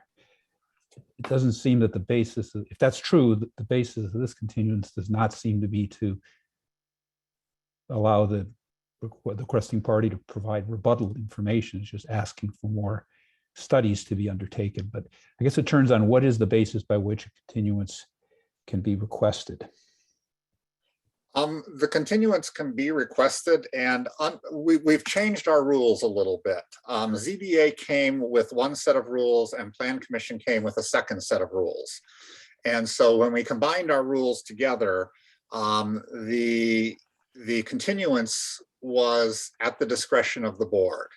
Plan Commission used to have a shall grant the continuance, and ZBA had a may grant continuance. When we combined under our new rules, we established a may grant a continuance, meaning it is at the discretion of the board as to whether or not we feel the continuance is necessary, if it's seeking appropriate information, but that's very much at our discretion. I see a couple other commissioners have raised hands, so I'm going to go to them. Commissioner Halleck. Yeah, I really don't understand this continuance. Staff has shown that there have been several meetings on this project, open community meetings and DAPR meetings. And, you know, you go through that whole process, then I don't see what testimony is being disputed. I don't see it. And as far as additional information, there were plenty of opportunities to ask for that. So I would vote not to have the continuance. Thank you, Commissioner. Commissioner Lindwall. I just was looking at our rules, and it kind of limits the people who can request a continuance to a person with a legal interest in the real property, which basically means within the notification boundary. So I guess my question would be whether Ms. McHugh falls within the notification boundary, whether or not this is, you know, which for planned development, it looks like it's within a 1,000-foot radius. So I guess the question was whether or not she received a written notice of this. So I'm getting a message from staff that she is within the 1,000-foot radius because she did receive a notice. Okay. So she is within the 1,000-foot radius of the property, and therefore is within her rights to ask for it. Thank you. Any other commissioners want to weigh in? If not, what I will do is we have a citizen who has requested a continuance.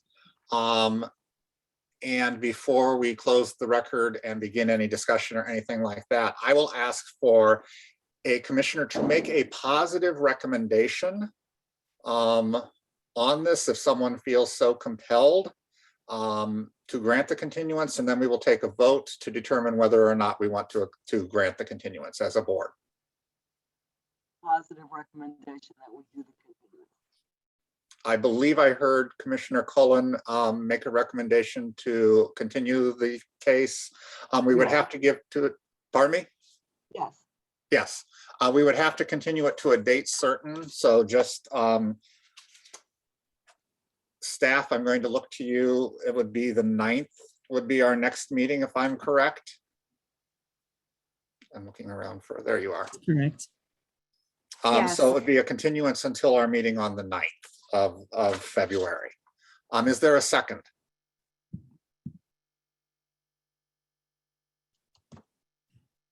I'll second.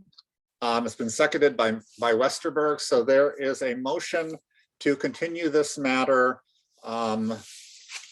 Which, let me get my little numbers out here again, which is 21 PLND 0090 until our meeting on February 9th.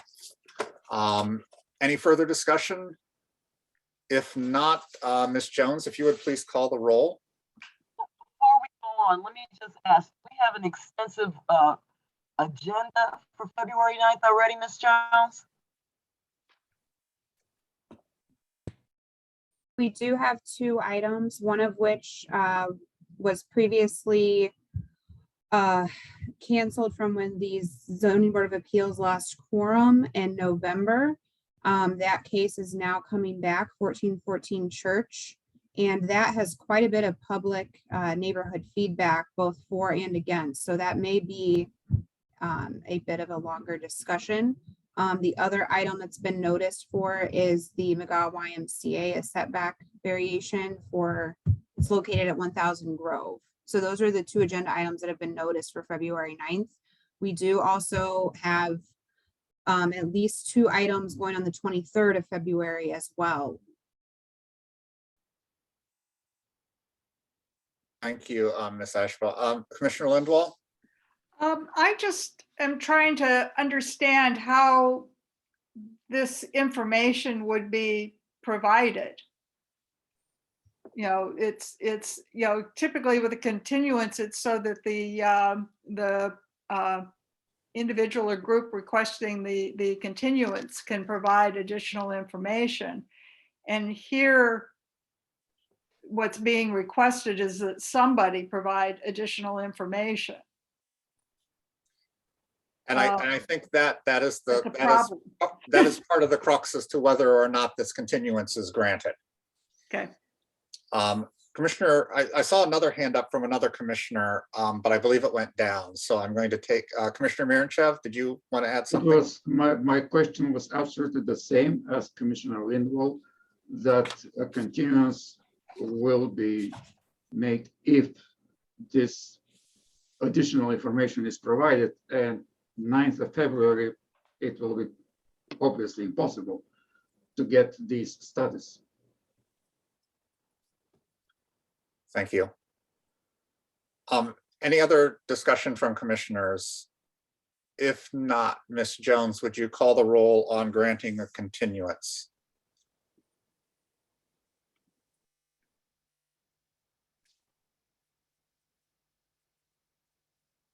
All right, I need to unmute myself. Commissioner Rogers, No. Commissioner Pactel, No. Commissioner Hugo, No. Commissioner Linwall, No. Commissioner Miranchev, No. Commissioner Westerberg, No. Commissioner Cullen, Yes. Commissioner Halleck, No. and Commissioner Aravallo. No. Okay, that motion fails 8-1. So with that 8-1 vote not to accept the continuance, we will go ahead and continue with the meeting. And at this point, we will close the record and begin the deliberations. And so I will open it up to commissioners to share their general thoughts on the project and the allowances that we are being asked to grant for this. Commissioner, I'm sorry, Ms. Ashbaugh. Chair Rogers, may I share my screen to show these standards with this zoning map amendment needs to be considered? That was not enumerated in the staff report, but I have it on, I can share it on the screen for reference. Yes, that'd be fine.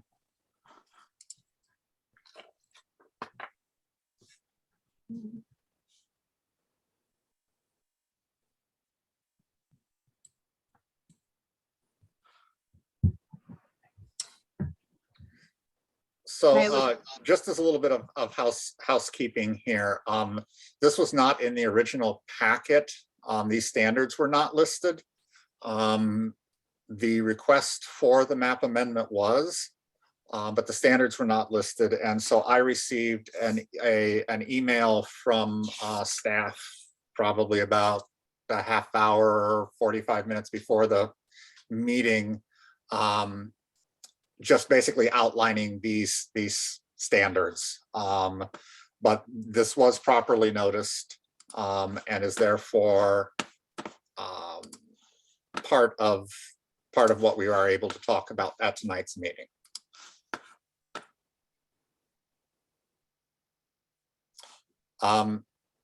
So should we begin with, since we have the map amendment standards up,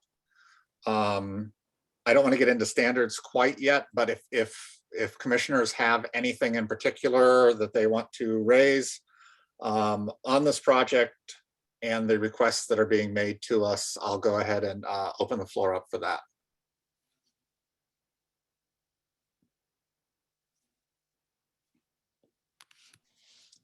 Anyone? Commissioner Westerberg. So this is obviously a corner of the downtown which needs something. And this is a vast improvement over what we have. And an interesting building with an interesting program, well thought out. So I'm trying to weigh that against what I feel is, again, a height that is not in, it's not compatible with the buildings that surround it. I think I could live with the height if the setback respected the streetscape a bit more. You are starting to transition there. And it seems to me that even if we're not going with the 40-foot originally recommended, as commissioners, we ought to try to respect that and try to make sure that the program doesn't overwhelm the site itself. If the program is too big for the site, that's something that we have to consider. So I'm a little torn here, and I just mentioned those observations for what they're worth. I think, again, also changing the zoning of some small site like this, a small property like this, could have an effect on other properties in the area. Probably should have asked staff about how they felt about that to begin with, but there are some things here that cause me some concern. So I offer that for what it's worth. Thank you, Commissioner. Thoughts from other commissioners?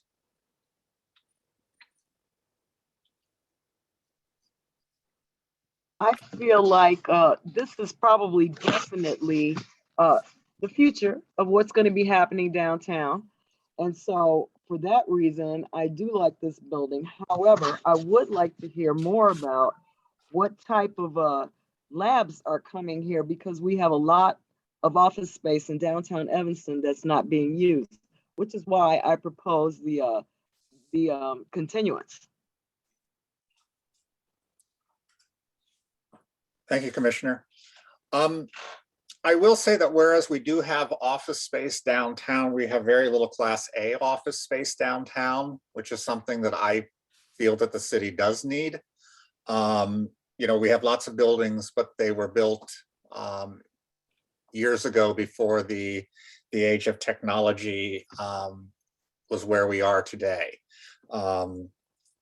And if we're looking at building something that is working, that is proposed to have labs that will be working for the future, trying to shoehorn them into a 1970s or 1960s building that has kind of been retrofitted to some point, really fails.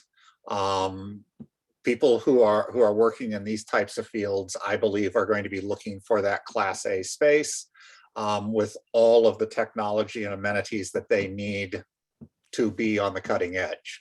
I've heard mention of, AI and some of these sorts of things. Obviously, that's something where you're going to want to have the latest and greatest in your workspace. Commissioner Lindwall. Yes, I mean, this is a site that's on one of my pretty regular walking routes to and from downtown. And, one of the things I noticed, and the streets are pretty wide. Orrington is pretty wide, and you've got the whole Clark Street facade with the park next to it. So I'm not as bothered by the height, and I'm not as concerned about the lack of the modest ziggurat that's being proposed. And again, we've got that the alley to the south is a 20-foot wide alley, so it's there's fairly generous right of way serving this site. So and we do have the Orrington Hotel is a B3 building immediately to, or D3 building immediately to the south across the alley. So I think this is a good project, and it does serve fulfill a need that we don't really have this kind of space anywhere else in the downtown. So I'm supportive of the project. Thank you, Commissioner. Commissioner Puchtel. Thank you. I'm also in support of the project. I think that this particular area certainly feels pretty blighted to anybody that goes by there. And so we need a good solution. I think just the nature of the geography of the lot provides an opportunity where, a developer or an architect could really take advantage of it and create something that's potentially very boxy and out of place. But the solution they've presented and that they've come to based on all of the collaboration is really good, just aesthetically and visually, and how it works with the curvature of the street, such that even though it's big, its feeling is very soft and delicate in many ways, and I really like it. Thank you, Commissioner.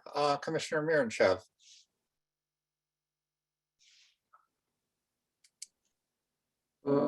So here are my thoughts. I would agree with my colleagues. The building is well thought and fills the space that needs something like that. So generally, I'm satisfied with the project, with couple of serious, I would say, notes. The first one is whatever could be done just to reduce the height.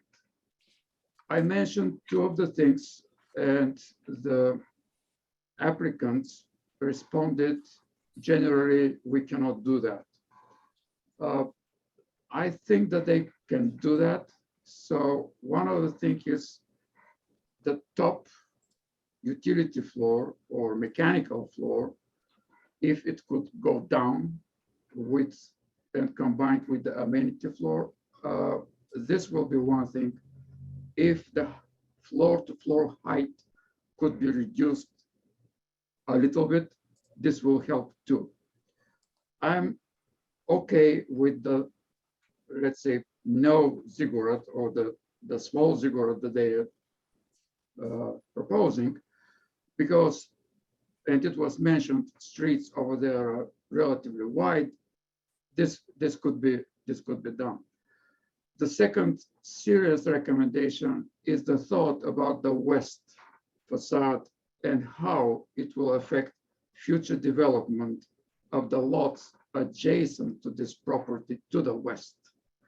I think that this has to be thought thoroughly once again, because there'll be probably a time coming in the next, let's say 5 or 10 years, I don't know when, somebody will want to build over there something, and this curved facade on the west side will be a problem.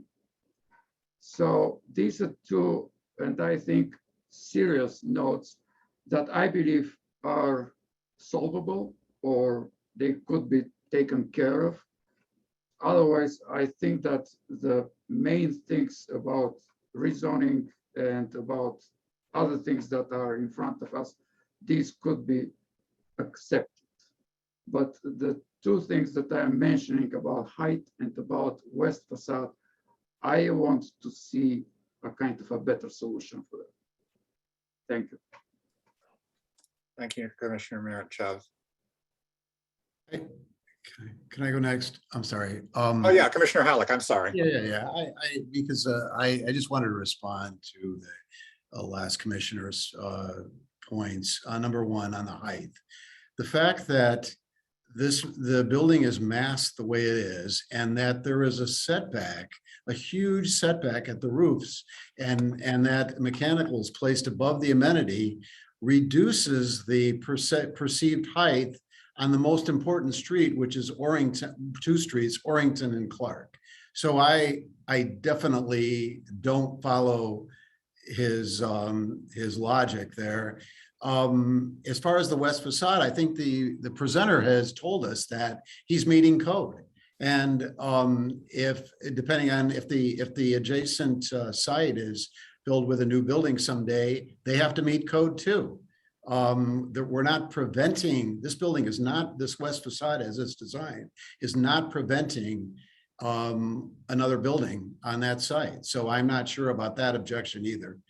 As far as the setback, I think that when I read that was a requirement, the 40-foot setback, I thought, well, someone, when this code was originally written, did not think that through, because it makes no sense to make a 40-foot setback when you're not even considering the dimensions of the site. So I think it's just an odd requirement, and I think they're handling the setback very well the way they're doing it.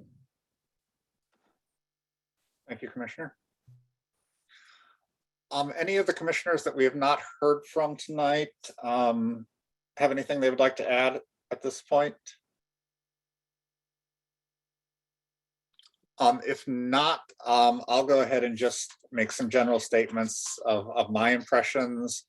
I think that obviously this is a lot that desperately needs something. Having a single-story vacant fast food restaurant is not the thing that is ideal for this space. I think that the building that is being designed here feels appropriate for the space. I like the fact that it is not a big box. In Evanston, we tend to limit height, so people try to build literally lot line to lot line as high as they can go. I think that by creating a softer edge, by rounding it, by having balconies on the corners, by setting back the highest 2 floors, I think all of these are nice additions to this particular development. And so I think that this is an appropriate building for this space, and also is something that Evanston desperately needs. So those are my general thoughts on the project. We do have several standards that we must find are met if we wish to approve a project. I'm going to ask staff if they could please pull up the special use standards first, because this is just the way I have them in my little packet. So there are 9 standards for special uses that we must find are met. in order to approve any project. And I'll be running through these. And some of these will be conditioned on things that are discussed in other standards as well, because we're looking at this as a whole package, not as individual things. So number one is that it is one of the special uses specifically listed in the zoning ordinance. Plan developments are permitted in D2 and D3. So I believe standard 1 has been met. Standard number 2, it is in keeping with the purposes and policies of the adopted comprehensive general plan and the zoning ordinance is amended from time to time. Obviously, we look to build our office spaces, especially when they are mid-rise office spaces in the downtown area. We've had some discussion, although not much, about the 2009 downtown plan that's often been brought up over the years. Which was adopted by council but was never codified into the zoning ordinance. But it specifically identified this corner as one of the entry points into downtown. And the types of businesses that are most likely to come here are the types of businesses we would expect to find in a downtown office space or lab space in this particular case. So I feel standard number 2 has been met. Standard number 3, it will not cause a negative cumulative effect when its effect is considered in conjunction with the cumulative effect of various special uses of all types on the immediate neighborhood and the effect of the proposed type of special use on the city as a whole. Again, just kind of reiterating that this is an office building that we're looking to construct in the downtown area. If anything, this should have a positive impact on property values that adjoin because it will be a state-of-the-art Class A office building instead of a single-story neglected fast food restaurant. Number 4, it does not interfere with or diminish the value of property in the neighborhood. Again, just sort of what I mentioned, that by having a newer structure, this will increase property values and is replacing a derelict building. Number 5, it can be adequately served by public facilities and services. Staff has informed us that there are sufficient utilities to serve the building, as well as providing new sidewalks for this area, reducing curb cuts, and therefore sort of improving the lot as a whole. Number 6, does not cause undue traffic congestion. We've been presented with a traffic study which shows limited impact.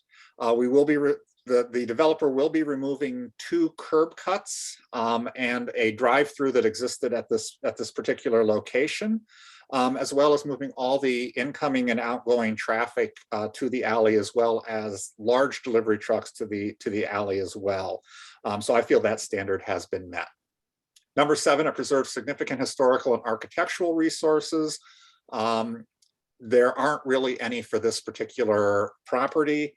The building that is there, as I mentioned, is an old building that is not in the best of shape and has no significant historical or architectural significance.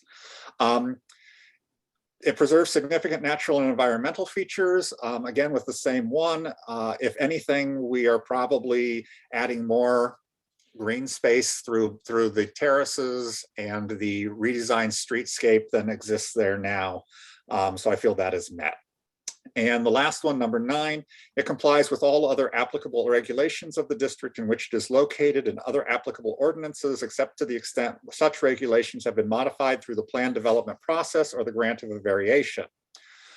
This is a well-known developer who's worked in Evanston before. I don't believe that we have any reason to believe that they would not comply with any regulations that the city places on them, as well as the fact that we are able to guide this through the plan development process, and therefore I feel this standard has met.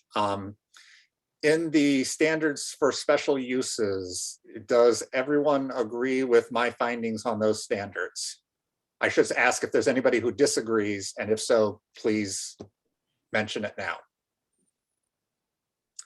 Hearing none, we will move on to the next set of standards. Ms. Ashbaugh, if you So this is the Plan Development Standards, section 6369 of the City Code. As a special use, plan development involves such special considerations of the public interest that it shall be required to adhere to the specific plan development standards established in the zoning district in which it is located. Compliance with the standards shall govern the recommendations of the Plan Commission applicable to a plan development and the action of the City Council in order to ensure that an approved plan development is in harmony with the general purposes and intent of the zoning ordinance. The Plan Commission shall not recommend approval, and it shouldn't read, the Land Use Commission shall not recommend approval of, nor shall the City Council approve a plan development unless each shall determine based on written findings of fact that the plan development satisfies the specific standards established in the zoning district in which the plan development is located. Obviously, we're going to be going through a number of these standards, which are covered in 611.110. I don't know how staff wants me to answer this question. Obviously, we'll be finding other standards that will sort of address a lot of what is in this particular one. Ms. Ashball, do you want to add anything, or anyone else want to add anything? Chair Rogers, I actually would like to defer to my colleague, Megan Jones, Neighborhood Land Use Planner, as she has staffed the Plan Commission when they applied this standard, and I don't have the institutional knowledge on this particular item. So that's fine. Ms. Megan, Jones? Yeah, sure. So admittedly, this particular standard is a little bit more of a summary and kind of a guiding statement of what the commission should be seeking to do. So you are essentially correct in that it's making sure still that the developments are meeting certain code and certain goals and objectives that are in our current plans. So what I would recommend is that we defer this to the end of our discussion, since it's kind of the catch-all for everything. So if we could go to the next set of standards that you have in your folder there, Ms. Ashbaugh. So these are plan developments in the D3 district standards and guidelines. Again, this property is D2, but part of the package that we will be considering is a map amendment that will change it to D3. So with this, each plan development shall be compatible with surrounding development and shall not be of a nature or of height, bulk, or scale as to exercise any influence contrary to the purpose and intent of the zoning ordinance as set forth in section 612, purpose and intent.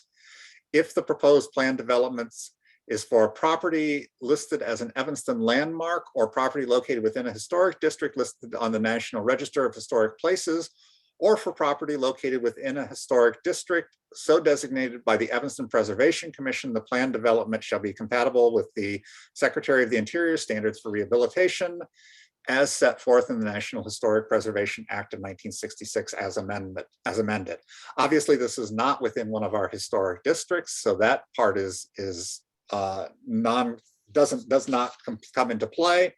And secondly, the building is compatible in my finding with the surrounding development. This is again in our downtown core area. And with the zoning change of this, the proposed zoning change of this as a D3, I believe this standard has been met. Number two, yes. I think that this one specifically is referring to the Evanston landmark property, so I would think it's not applicable. Number one. Yeah, I mean, it kind of jumps into that at the end, so I interpret this as being, is it overall compatible? But I appreciate the insight as well. Number two, each plan development shall enhance the identity and character of the downtown by preserving where possible, character giving buildings, enhancing existing streetscape amenities, maintaining retail continuity in areas where it is prominent, strengthening pedestrian orientation and scale, and contributing to the mixed use vitality of the area. I believe that this standard is met. Obviously, there's not a character giving building in the, on this lot that is being proposed. However, we are seeing very nice improvements to the streetscape. We're seeing some new retail coming into this area as proposed on this property on the first floor. And also we are seeing an increase in pedestrian safety by removing 2 curb cuts and moving all traffic to the alley. So I believe that standard has been met. The next standard.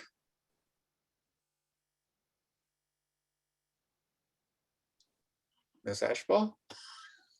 Number 3, each plan development shall be compatible with and implement the adopted comprehensive general plan as amended, the plan for downtown Evanston, any adopted land use or urban design plan specific to the area, this zoning ordinance, and any other pertinent city planning and development policies, particularly in terms of, I'm going to group some of these together, land use and land use intensity.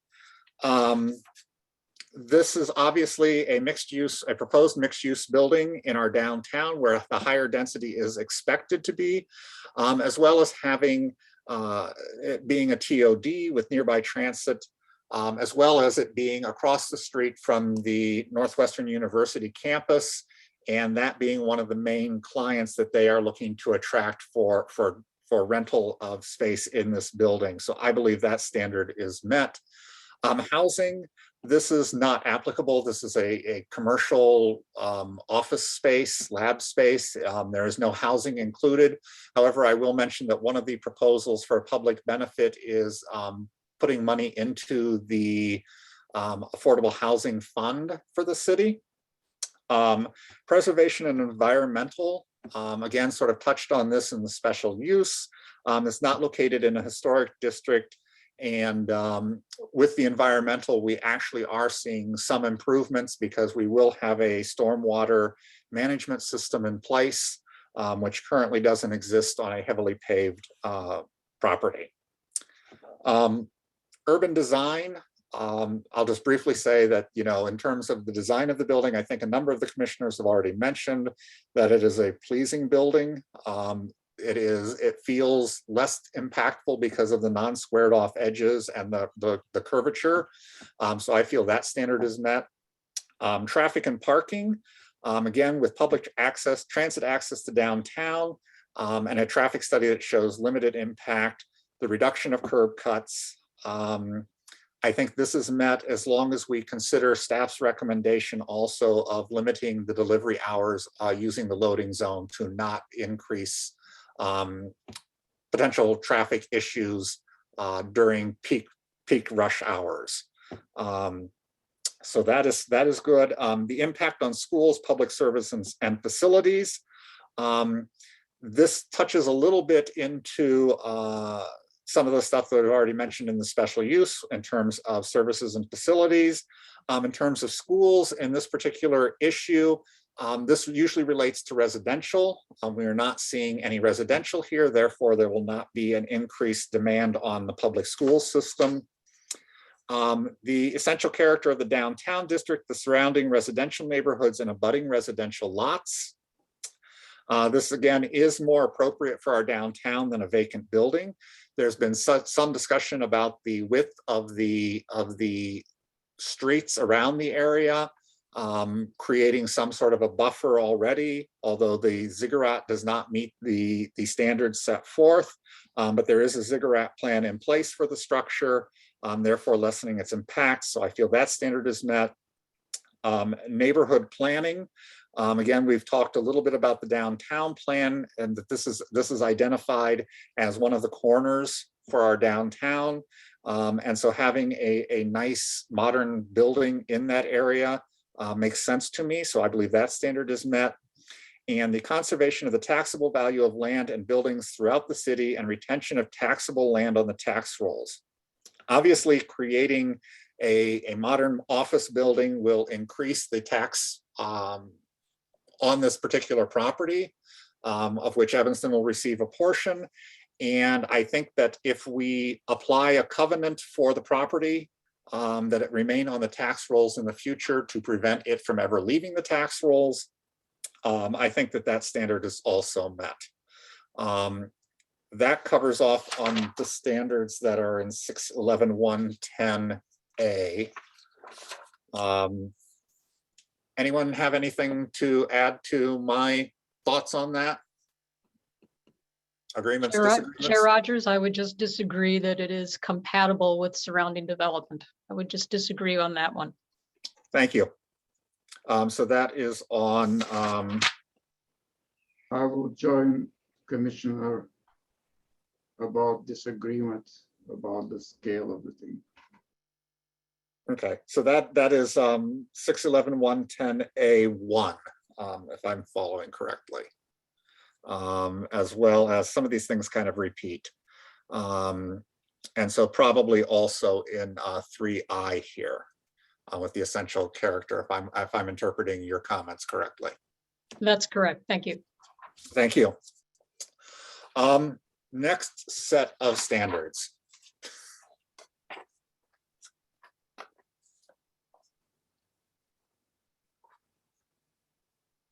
Are the zoning map amendment standards. Again, some of these kind of overlap with some of the other things that we have talked about. Number one, these are found again in section 6345 of the city code. Number one, whether the proposed amendment is consistent with the goals, objectives, and policies of the comprehensive general plan as adopted and amended from time to time by the city council. I will refer kind of back to the findings on special uses, number 2, where we see that office buildings, and especially taller office buildings, we would expect to find in the downtown area. And so I believe that that standard is met. Number 2, whether the proposed amendment is compatible with the overall character of existing developments in the immediate vicinity of the subject property. We've not really talked a lot about this, but since this is being proposed for a D3 and it abuts D3 and is coming from D2, it makes sense that this would be a continuation as opposed to sort of a spot zoning where we just pick a property and give it an assigned zoning outside of the character of anything that abuts it. So I believe this standard has been met. Number 3, whether the proposed amendment will have an adverse effect on the value of adjacent properties. Again, we've not really heard any testimony to this fact, but because of the fact that it abuts similar properties that are already zoned D3, I believe that this standard is met. And number 4, the adequacy of public facilities and services. And again, I will refer back to the 5th standard in our special uses. That staff has provided us with information that there is sufficient utilities to serve this building, as well as the improvements that we will see on the streetscape, the lack of curb cuts, things like that. So I believe that standard is met. Anyone disagree with my findings of standards and the zoning map amendment standards? Hearing none. Okay. So let's take a look at if you could pull up, please, the public benefits section there, and actually actually, let's go here. So these are the public benefits that have been proposed by the developer, and I believe staff also added in some additional conditions then that we'll look at next, but I want to go through these first. Is there anything here that people feel is not appropriate, is not enough, that we should ask for more, or something that's not on the list that we believe should be a public benefit for this particular project? I'm going to suggest one thing, which is that the alleys in the downtown area are not in the greatest of shape. I understand that they're going to be resurfacing and rebuilding that section of the alley that abuts their property. However, you are going to have increased traffic through that alley, probably more so because you're getting rid of the curb cuts around the building. I would suggest that as a public benefit, that entire alley be rebuilt as a contribution by the developer. some of these items, as I think staff has already indicated, are not, I mean, they would come with any new development on the site, so they're not necessarily that specific to the development itself. I would agree with the asking for the entire alley to be repaved. It's not a long alley. So I think that is something that we could request as being a public benefit. Commissioner Puctel?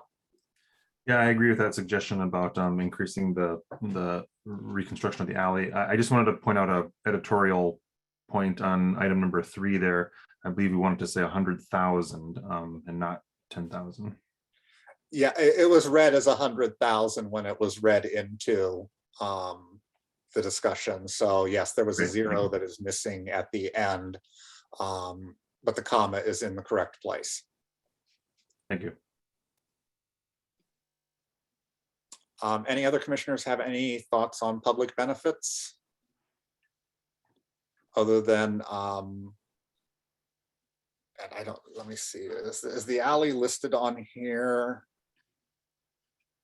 I believe the alley is listed in the proposed conditions and. Okay, I was gonna say, I knew there was something in here about the alley, but it's just about the burial of the utility. Yeah, and I believe that the public benefits is really more a purview of the city council rather than ours. I believe we can certainly review them, and it certainly is important to to understand them, but I think that our purview is, if I'm correct, and staff can correct me if I'm wrong, is really looking at the conditions on the plan development, and that's where the alley is identified. Yes. Yeah, I just wanted to run this by if anybody had anything that they felt was not appropriate or that they felt should be expanded or anything like that, that we could also put that in our recommendation to council. Yeah. All right, moving along then to the conditions that were discussed. There were, I think, 11 in total. Ms. Ashbaugh, if you could go to those screens. Yep, there, right there. So these are the conditions that are being proposed by staff. And these come from public meetings, from DAPR, and just general thoughts from staff on typical buildings of this ilk. I don't know what APBP stands for in the guidelines. Staff, if you can help me with that one. I'm assuming the B stands for biking plan, but I don't know what the AB stands for. I had checked it and it's, let me confirm just a moment, because it was something that I had to verify as well. It came from our transportation and mobility planner. Stands for Association of Pedestrian and Bicycle Professionals. Okay, thank you. So I think that one is perfectly fine. Obviously, it's adhering to best practices. I have no problem with changing or not changing the slope of the alley as it moves across. The pedestrian walkway being maintained along the building, and that sounds fine to me. Showers and locker rooms be reflected on the plan. I'm fine with that. If you can move to the next page, please. The issuance of the building permit would be conditional upon them acquiring an agreement with the city for the 100 parking spaces. And there was a little bit of discussion about whether we should specify 525 Church Street or if we should just leave it open to where the city feels the most appropriate place for those spaces is, based on the fact that this is located very closely to a number of our parking garages. Yeah, you could just add to the, after the fee from 525 Church Street parking garage or other downtown parking garage.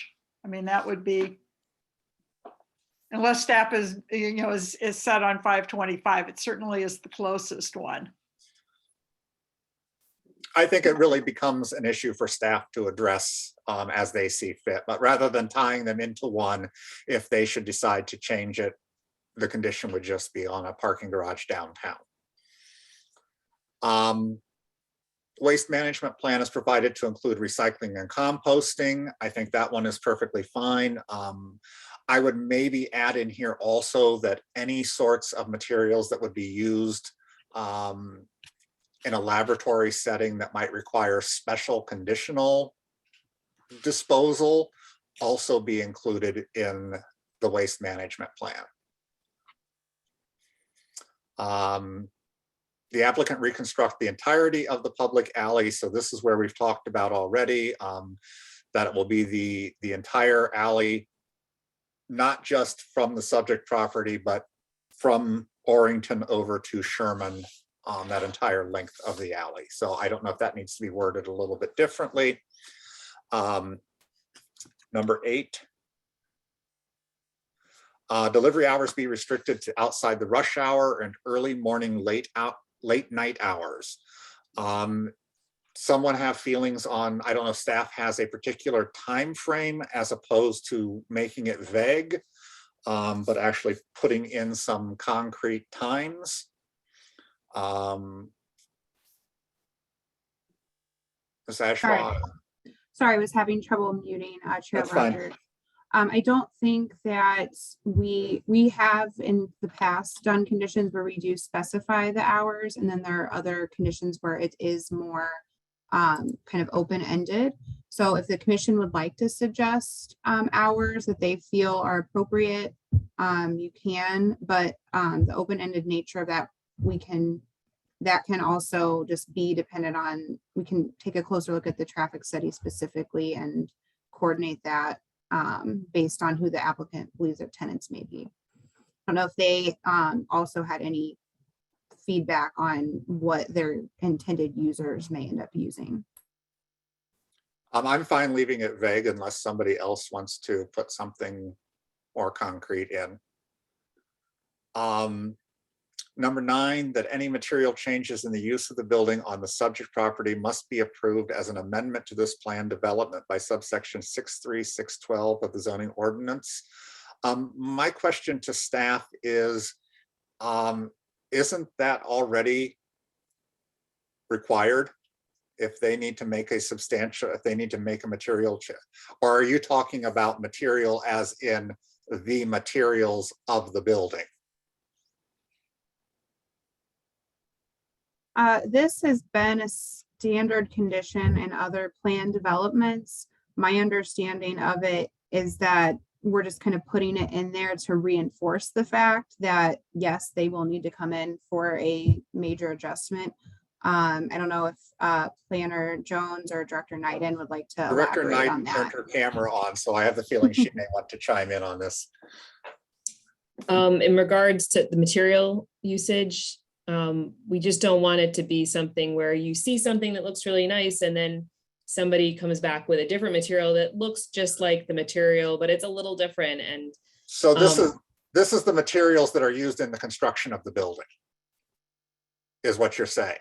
I'm sorry, 9 or material, is that what, Katie, is that Yes. what, yeah, the material changes in the use, that is my understanding, that's what that recommendation is. I think for this one, it addresses both actual materials, literal materials of the building, and also the use itself. Right, the material use of the building. Right. Well, that's what I was Yeah, trying to clarify maybe was we exactly should which have it one. read that any material changes in the use or materials of the building. And we got to have, either you have to change the word material, Right. or Yeah, you have to put it in a different spot. I think that we changed that to read that any substantive changes in the use or materials of the building on the subject property, to I clarify asked that. the question, what the use of the building, what just, obviously there's a code of office. Is that what you're speaking to? I'm whatever. I think that's speaking to whether or not it's office space or residential or Okay. anything like that. Obviously, if you wanted to change the type of building it became, Okay, it would require a new plan development amendment. You came in and said, this is now going to be a hotel, everything's going to stay the same, but what's inside is going to be different. We've just told everybody that it's Got it's going to be this particular use, you need this kind of parking. That's Right. that would be it. Okay. Chair Rogers, may I suggest an additional word? Just, you said substantive changes in the use or the exterior materials. May we have, that would be helpful for staff as enforcing the condition. My only question back to staff on that one is, what if there's a change on the materiality on the inside? And is that something that you want to, from a structural point of view, be involved with? So that's the only reason I would push back on exterior only.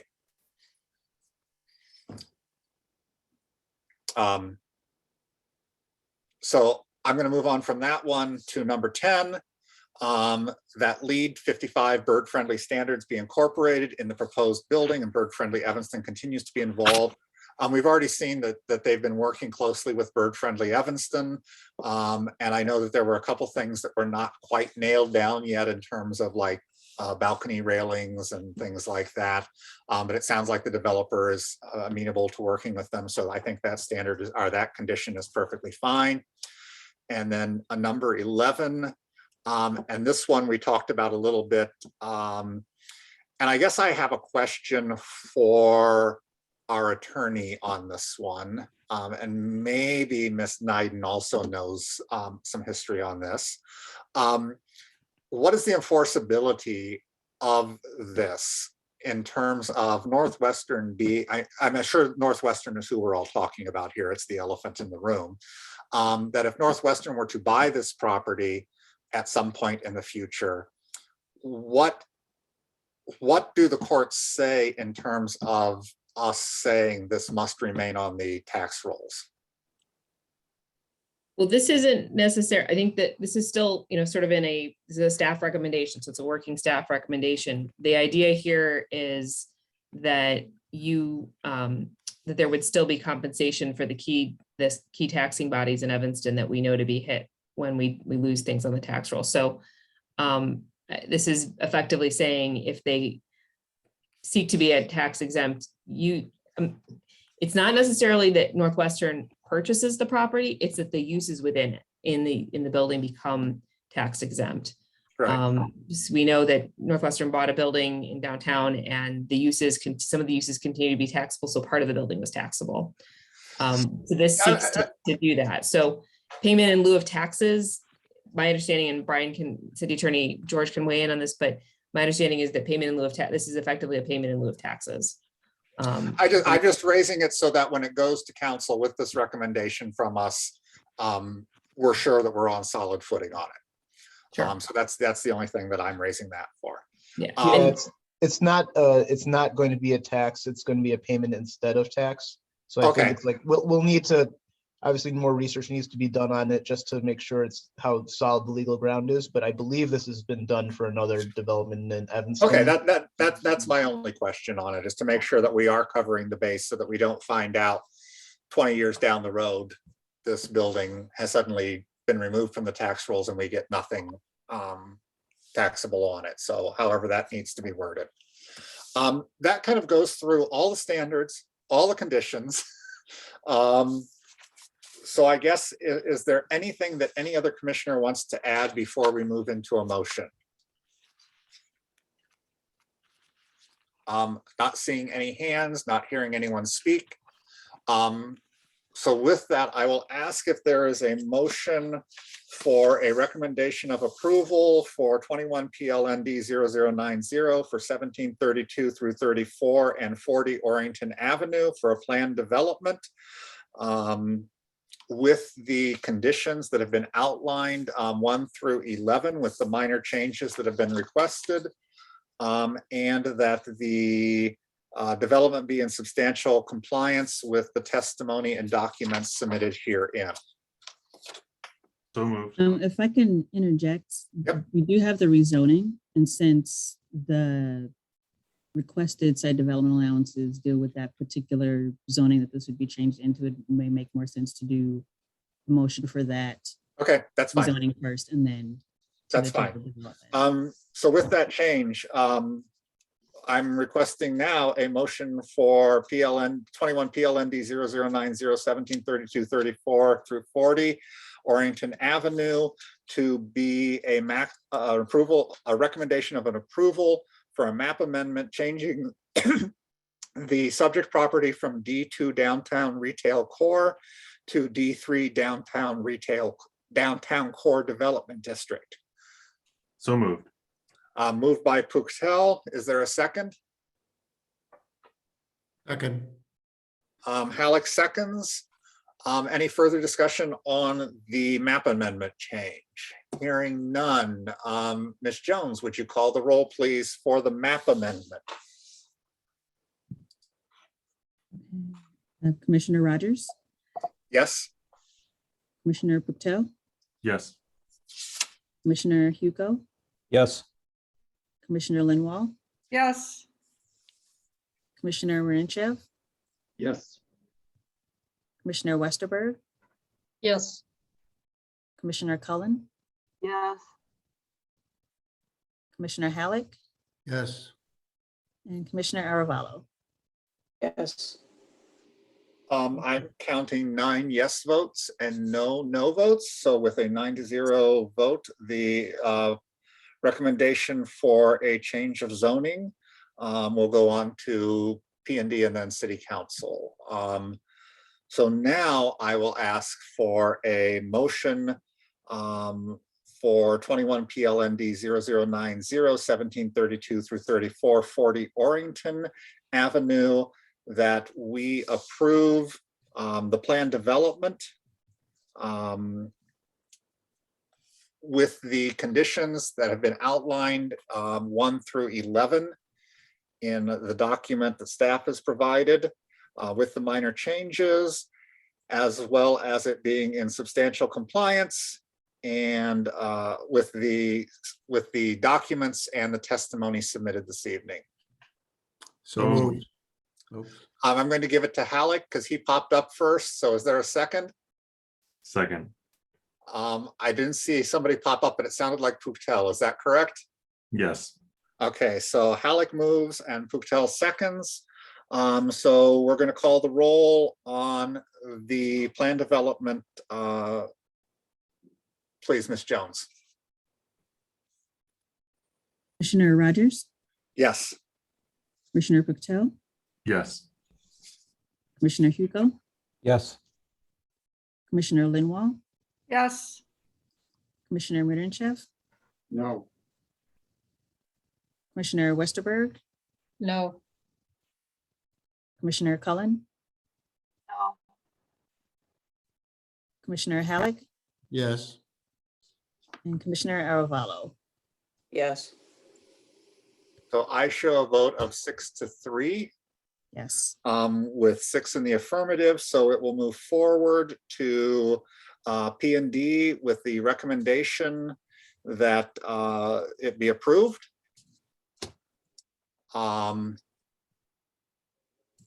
Anything else we need to handle on this particular case?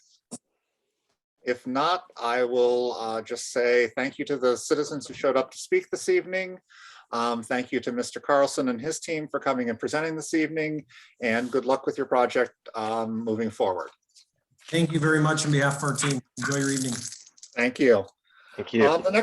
The next item we have on our agenda is communication. I don't know if staff has anything to bring or any of the commissioners have anything to bring. Hearing none. Hearing none, we will move on to public comment. Is there anyone from the public here who wishes to make a statement to us on either this matter or any other zoning land use issues? If you just raise your hand. I don't see any hands going up. So the final thing is adjournment. Again, we will meet on Wednesday, February 9th, 2022 is our next meeting at 7 p.m. and it will be on the Zoom platform as well. And information will be posted on the city's website prior to that meeting. Usually it goes up on the Friday before. So with that, is there a motion to adjourn? Motion to adjourn. Lindwald moves. I'll second. Westerberg seconds. All those in favor, this is not a roll call vote, just please say aye. Aye. Aye. Thank you. Thank you to everyone for your time this evening, and we'll see you all on the 9th. Thank you, everyone. Bye, thanks. Night.